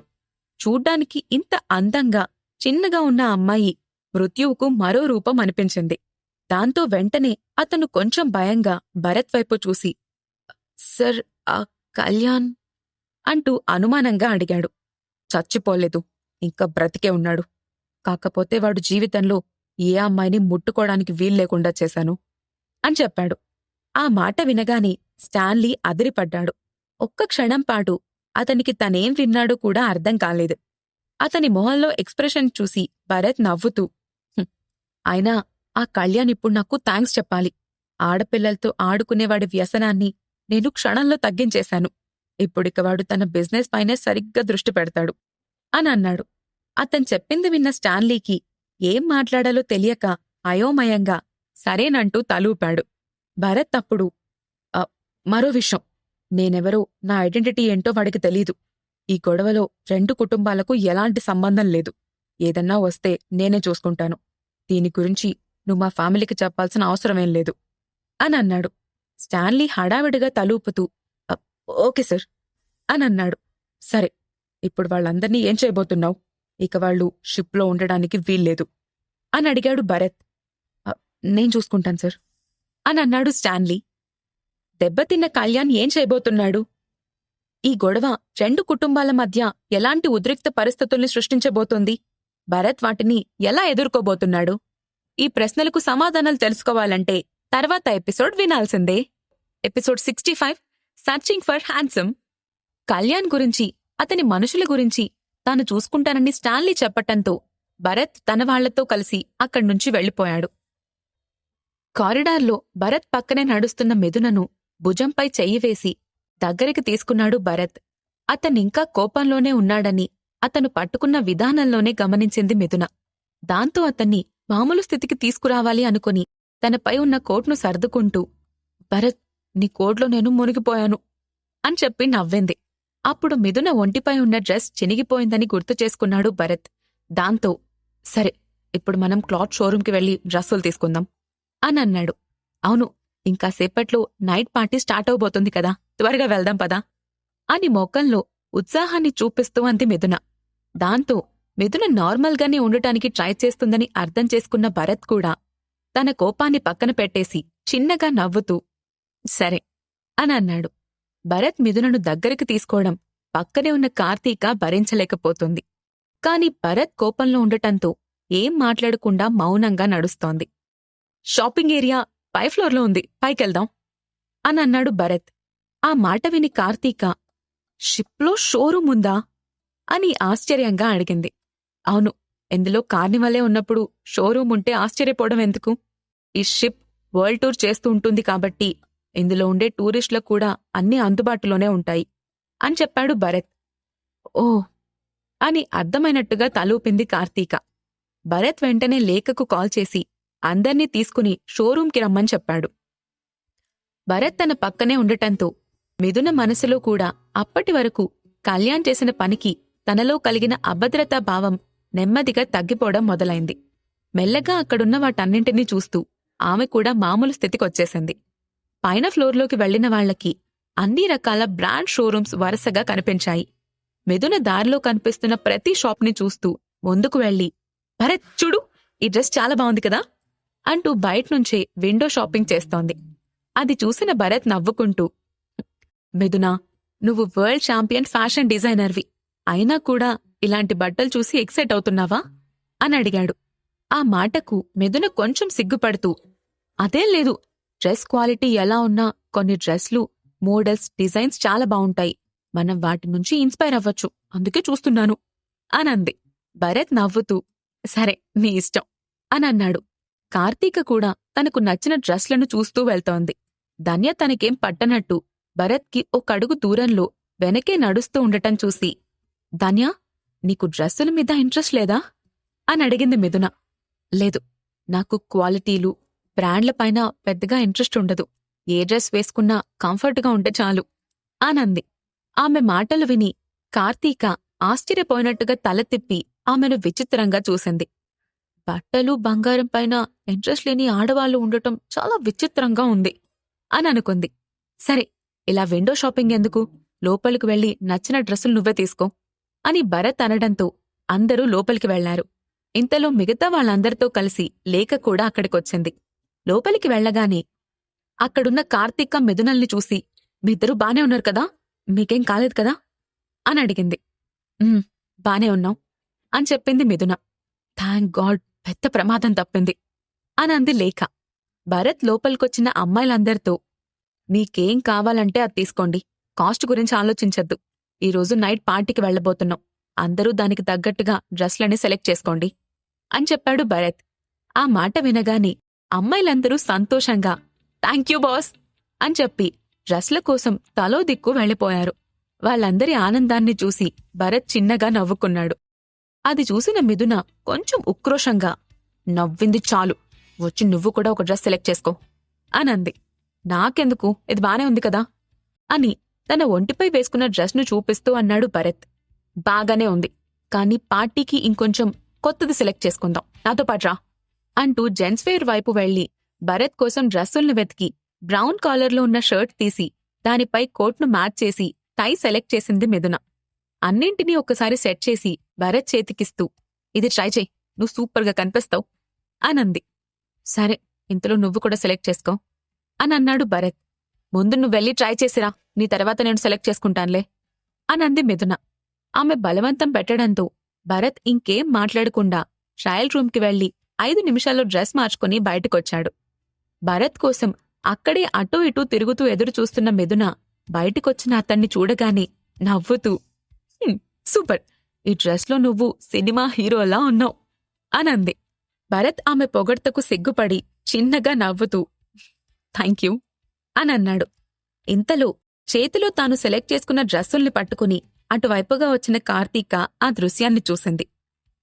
వెంటనే తన చేతిలో ఉన్న డ్రెస్లను పక్కన పడేసి అక్కడ పెట్టి ఉన్న టైన్ ఒకదాన్ని చేతిలోకి తీసుకుని భరత్ దగ్గరకొస్తూ, భరత్, ఈ సూట్లో నువ్వు చాలా బావున్నావు, దానిపై ఈ టై కూడా మ్యాచ్ అయితే ఇంకా బావుంటుంది అనంటూ తన మెడలో వేసి టై కట్టడం మొదలుపెట్టింది.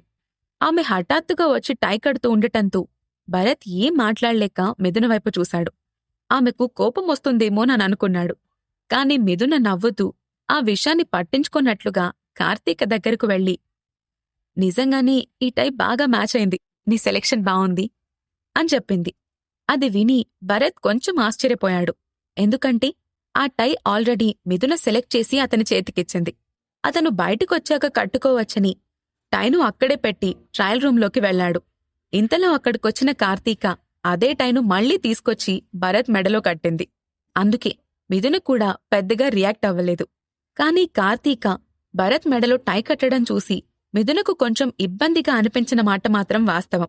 కాని ఇప్పుడు ఆ పని చెయ్యొద్దని కార్తీక నాపితే అంతకు మించిన పని ఇంకేదన్నా చేస్తుందని, దీనిని ఇంతటితోనే పోనివ్వాలని ఆలోచించి మిథున సైలెంట్గా ఉంది.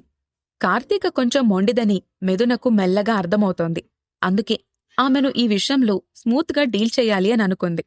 ఇంతలో అక్కడికొచ్చిన విశాల్ కొత్త సూట్లో కనిపించిన భరత్ని చూసి, బాస్, ఈ డ్రెస్లో నువ్వు హీరోలా మెరిసిపోతున్నావు అనన్నాడు. ఆ మాటకి భరత్ నవ్వి, సరే, నువ్విప్పటిదాకా ఎక్కడికెళ్ళావు అని అడిగాడు. ఇక్కడే ఉన్నాను బాస్, అమ్మాయిలందరూ లోపలికి వచ్చే వరకు వాళ్లతోనే ఉన్నాను. కాసేపు అలా బయట సరదాగా తిరిగి లోపలికొచ్చేసరికి నువ్వు హీరోలా కనిపించావు అని అన్నాడు. సరే, నువ్వు కూడా వెళ్ళి డ్రెస్ సెలెక్ట్ చేసుకో, ఇంకాసేపట్లో పార్టీ స్టార్ట్ అవుతుంది, నువ్వు కూడా మాతో పాటు రావచ్చు అని అన్నాడు. నాకు డ్రెస్ ఎందుకు బాస్, నేనిలాగే ఉంటాను అని అన్నాడు విశాల్. ఆ షోరూంలో అన్నీ టాప్ బ్రాండ్ డ్రెస్లే కావటంతో ఒక్కో డ్రెస్ వేలల్లో విలువ ఉంటుందని విశాల్కి బాగా తెలుసు. అందుకే అతను సున్నితంగా తిరస్కరించాడు. నువ్వెళ్ళి డ్రెస్ సెలెక్ట్ చేసుకో, అంత ఆలోచించాల్సిన అవసరం లేదు, బిల్లు నేనే కడతాను అని అన్నాడు భరత్. ఆ మాట వినగానే విశాల్ సంతోషంగా, అయితే ఓకే, ఇప్పుడే వెళ్ళి ఒక మంచి డ్రెస్ సెలెక్ట్ చేసుకుని వచ్చేస్తాను, థ్యాంక్యూ బాస్ అనంటూ డ్రెస్లు చూడ్డం మొదలుపెట్టాడు. అప్పుడు కార్తీక వెళ్లి తాను సెలెక్ట్ చేసుకున్న డ్రెస్సుల్ని తీసుకొచ్చి భరత్ ముందు పెడుతూ, ఇవెలా ఉన్నాయి అని అడిగింది. ఇక్కడ అన్నీ బావుంటాయి, నీకేది నచ్చితే అదే తీసుకో అని చెప్పాడు భరత్. అలా కాదు, నీకిందులో ఏది నచ్చిందో చెప్పు, నేనదే తీసుకుంటాను అనంది కార్తీక. ఆ మాటకు భరత్ కొంచెం ఆశ్చర్యంగా చూశాడు. కాని కార్తీక నవ్వుతూ చెప్పు అని అనడంతో అతను కొంచెం ఇబ్బందిగా వాటిల్లో నుండి ఒక డ్రెస్ను తీసి, ఇది బావుంది అని చెప్పాడు. సరే అయితే ఇదే తీసుకుంటాను అంటూ ఆనందంగా అక్కడ్నుంచి ట్రయల్ రూంలోకి వెళ్ళింది కార్తీక. భరత్ ఆమె వైపే చూసి అక్కడే ఉన్న మిథునతో, ఈ మధ్య కార్తీక ప్రవర్తన కొంచెం వింతగా ఉంది అని అన్నాడు. మిథున నవ్వి, ఇలా జరుగుతుందని నేనెప్పటినుంచో చెప్తున్నాను, కాని నువ్వే నా మాటలు కొట్టిపారేస్తూ వచ్చావు, ఇప్పుడు అనుభవించు అని లైట్ తీసుకున్నట్టుగా మాట్లాడి టాపిక్ డైవర్ట్ చేస్తూ, సరే, నా డ్రెస్ సెలెక్ట్ చేసుకుంటాను నేను అనంది. నీకు నేను సెలెక్ట్ చేస్తాను అనంటూ లేడీస్ వేర్ వైపు వెళ్లి లాంగ్ ఫ్రాక్ను చూడ్డం మొదలుపెట్టాడు భరత్. అంతలో అక్కడికొచ్చిన లేఖ, భరత్, నువ్వు లేడీస్ వేర్లో ఏం చేస్తున్నావు అని అడిగింది. ఆ టైంలో ఆమెను అక్కడ ఊహించకపోవటంతో భరత్ కొంచెం కంగారు పడి, ఏం లేదు, మిథున డ్రెస్ చిరిగింది కదా, అందుకే ఆమె కోసం ఒక డ్రెస్ చూస్తున్నాను అని అన్నాడు. అప్పుడు లేఖ మిథున వైపు చూసింది. ఆమె ఇంకా భరత్ తెచ్చిన కోట్లోనే ఉండటంతో నిజమే అని అనుకుంది. భరత్ లావెండర్ కలర్లో ఉన్న ఒక లాంగ్ ఫ్రాక్ని బయటకు తీసి మిథున చేతికిచ్చి, మిథున, ఇది నీకు బాగా సూట్ అవుతుంది, ట్రై చేయి అని అన్నాడు. మిథున ఆ డ్రెస్ తీసుకుని చిన్నగా నవ్వి సరే అనంటూ ట్రయల్ రూమ్కి వెళ్ళింది. భరత్ డ్రెస్నిస్తున్నప్పుడు మిథున కళ్లల్లో వచ్చిన మెరుపును లేక గమనించింది. ఈ మధ్య భరత్ కూడా మిథునతో ఎక్కువగా గడుపుతున్నాడు అని ఆమెకు అర్థమవుతుంది. అది చూసి ఆమె మనసులో చిన్నపాటి అసూయ కలుగుతున్నా ఆమె బయటపడ్డంలేదు. కాసేపటికి అమ్మాయిలందరూ కొత్తగా తీసుకున్న డ్రెస్సులు వేసుకుని ఒకే చోట చేరారు. వాళ్లందరి మధ్యలో భరత్ నిల్చొని, అందరూ డ్రెస్సులు తీసుకున్నారా అని అడుగుతూ ఉన్నాడు. వాళ్లందరి మధ్యలో భరత్ని చూసిన విశాల్కు ఫీమేల్ మోడల్స్ మధ్యలో నిల్చున్న మేల్ మోడల్లా కనిపించాడు. వెంటనే వాళ్ళని ఫోటో తీయాలి అనిపించింది. కాని అక్కడ ఫోటోస్ తీయకూడదని రిస్ట్రిక్షన్ ఉండటంతో అతను నిస్సహాయంగా ఆ దృశ్యాన్ని కళ్లతోనే బంధించేశాడు. నైట్ పార్టీ మొదలైంది. ఎంటర్టైన్మెంట్ సర్కిల్లోని పెద్ద పెద్ద వాళ్లంతా బ్యాంక్వెట్ హాల్లో గుంపులు గుంపులుగా చేరి నవ్వుతూ ఉల్లాసంగా మాట్లాడుతూ ఉన్నారు. హారిక ఆ హాల్లో అటూ ఇటూ చూస్తూ తిరుగుతోంది. ఆమె సెలెక్ట్ చేసుకోవడానికి సరైన వ్యక్తి ఒక్కరు కూడా ఆమెకు కనిపించలేదు. ముందు నువ్వు ఒక మంచి డైరెక్టర్ను కాని ప్రొడ్యూసర్ను కాని సెలెక్ట్ చేసుకుని అతనితో నవ్వుతూ మాట్లాడు. ఆ తర్వాత వాళ్లు ఇండైరెక్ట్గా నిన్ను కమిట్మెంట్ అడుగుతారు. అప్పుడు నువ్వు వాళ్లతో నీ సినిమా ఛాన్స్ గురించి మాట్లాడాలి అని శారద చెప్పిన మాటలే ఆమె చెవిలో మళ్లీ మళ్లీ వినపడుతున్నాయి. కాని హారిక చుట్టూ ఉన్న వాళ్ళందర్నీ చూస్తూ, వీళ్లంతా లావుగా ముసలివాళ్లల్లా ఉన్నారు, ఎవరైనా ఒక అందమైన డబ్బున్నవాడు కనపడితే బావుండు అని అనుకుంటూ అటూ ఇటూ చూస్తోంది. అందరి చేతిలో గ్లాస్ వైన్లతో తిరుగుతూ ఉన్నారు. హారిక వాళ్ళందరి వైపు అసూయగా చూస్తూ, వీళ్ళందరికన్నా నేను చాలా మంచి నటిని, కాని ఎవ్వరి సపోర్ట్, బ్యాక్గ్రౌండ్ లేకుండా ఈ ఇండస్ట్రీలో నిలబడలేను. అందుకే ఇష్టం లేకపోయినా ఇలాంటి పనులు చేయాల్సొస్తుంది అని అనుకుంటూ ఒక్క క్షణం బాధపడింది. ఇంతలో ఆమె ఫోన్ రింగ్ అవటంతో శారద కాల్ చేస్తుందని చూసి ఫోన్ లిఫ్ట్ చేసింది. హారిక, ఏంటి విషయం? సరైనవాడు దొరికాడా అని అడిగింది శారద. ఏం చెప్పమంటావు, ఇక్కడందరూ లావుగా బట్టతలతో అసహ్యంగా ఉన్నారు, ఒక్కరు కూడా సరిగ్గా లేరు, ఏం చెయ్యాలో అర్థం కావడం లేదు అని నిట్టూర్చింది హారిక. అసలు నువ్వేం చేద్దాం అనుకుంటున్నావు? ఈ రాత్రి నీకు సరైన అవకాశం, పార్టీ అప్పుడే సగం అయిపోయింది, నువ్వింకా ఎవరిని పట్టుకోకపోతే ఎలా అని విసుగ్గా అంది శారద. ఆ మాటకు హారిక కొంచెం తడబడుతూ, ఇది నాక్కూడా ఫస్ట్ టైమే కదా, అందుకే ఒక అందమైన అబ్బాయి అయితే అనంటూ ఆగిపోయింది. అది విన్న శారద ఒక్క క్షణం మౌనంగా ఉండి, ఏం చేసినా నువ్వు ఆలోచించుకొని పనిచేయి, అసలే టైం అయిపోతుంది అని హెచ్చరించి ఫోన్ పెట్టేసింది. హారిక చిరాగ్గా ఫోన్ వైపు చూసింది. ఇంతలో వెనుక నుంచి, హాయ్ హారిక, నువ్వేంటిక్కడా అనంటూ ఒక గొంతు వినిపించింది. వెంటనే హారిక తల తిప్పి చూసి ఆశ్చర్యపోతూ, మేధా, నువ్వా? నువ్వెప్పుడొచ్చావు అని అడిగింది. మేధా, హారిక ఇద్దరూ క్లాస్మేట్స్. ఇద్దరూ మధ్యతరగతి కుటుంబం నుంచి వచ్చినవాళ్లే. ఇద్దరికీ చిన్నప్పట్నుంచి యాక్టర్ అవ్వాలని కోరిక. కాని గ్రాడ్యుయేషన్ తర్వాత మేధ ఒక పెద్ద డైరెక్టర్తో హుకప్ అయ్యి సినిమా ఛాన్స్ సంపాదించింది. ఇప్పుడు ఇండస్ట్రీలో ఆమె కొంచెం పలుకుబడి కూడా ఉంది. అనుకోకుండా హారికను షిప్లో చూడ్డంతో ఆమె ఆశ్చర్యపోతూ, నేను కొన్ని రోజుల క్రితమే షిప్ ఎక్కాను, మధ్యలో చెన్నైలో దిగిపోతాను. ఇక్కడ ఉన్న వాళ్లల్లో మన తెలుగు వాళ్లందరూ ఈ పార్టీ కోసం షిప్ ఎక్కిన వాళ్లే. ఇండస్ట్రీలో ఇలా బ్యాంకాక్, మాల్దీవ్స్ రావడం, పార్టీలు చేసుకోవడం కామన్. కానీ ఇక్కడ నిన్ను చూసి నేను నిజంగా ఆశ్చర్యపోయాను. ఇంత పెద్ద పార్టీకి నువ్వెలా వచ్చావు అని అడిగింది. ఆమె మాటల్లో వ్యంగ్యాన్ని హారిక కూడా గమనించింది. దాంతో ఆమె కొంచెం తడబడుతూ, నేను ఊరికే చూడ్డానికొచ్చాను అనంది. ఆమె సమాధానానికి మేఘ ఆమెను కొంచెం అనుమానంగా చూస్తూ, నిజం చెప్పు, నువ్వెవరైనా డైరెక్టర్ దగ్గరికి కానీ ప్రొడ్యూసర్ దగ్గరికి కానీ వెళ్లాలనుకుంటున్నావా అని అడిగింది. ఆ మాట వినగాని హారిక కలవరపాటుగా చూసింది. ఇంతలో, మేధా, ఈ అమ్మాయెవరు, నీ ఫ్రెండా అని అడుగుతూ ఒక మధ్య వయసున్న వ్యక్తి అక్కడికొచ్చాడు. అతను డైరెక్టర్ కృష్ణకాంత్. ప్రస్తుతం 2 హిట్లతో ఇండస్ట్రీలో హిట్ డైరెక్టర్గా పేరు తెచ్చుకున్నాడు. అతని కళ్ళు హారికను పైనుండి కింద వరకు స్కాన్ చేస్తున్నట్టుగా చూస్తున్నాయి. ఇప్పుడేం జరగబోతుంది? హారిక కోరుకున్నట్లే అందమైన యువకుణ్ణి కలుస్తుందా, లేక అనుకోని ఆపదలో పడుతుందా? భరత్తో వచ్చిన అమ్మాయిలు హారికకు ఎలా పోటీ రాబోతున్నారు? ఈ ప్రశ్నలకు సమాధానాలు తెలుసుకోవాలంటే తర్వాత ఎపిసోడ్ వినాల్సిందే.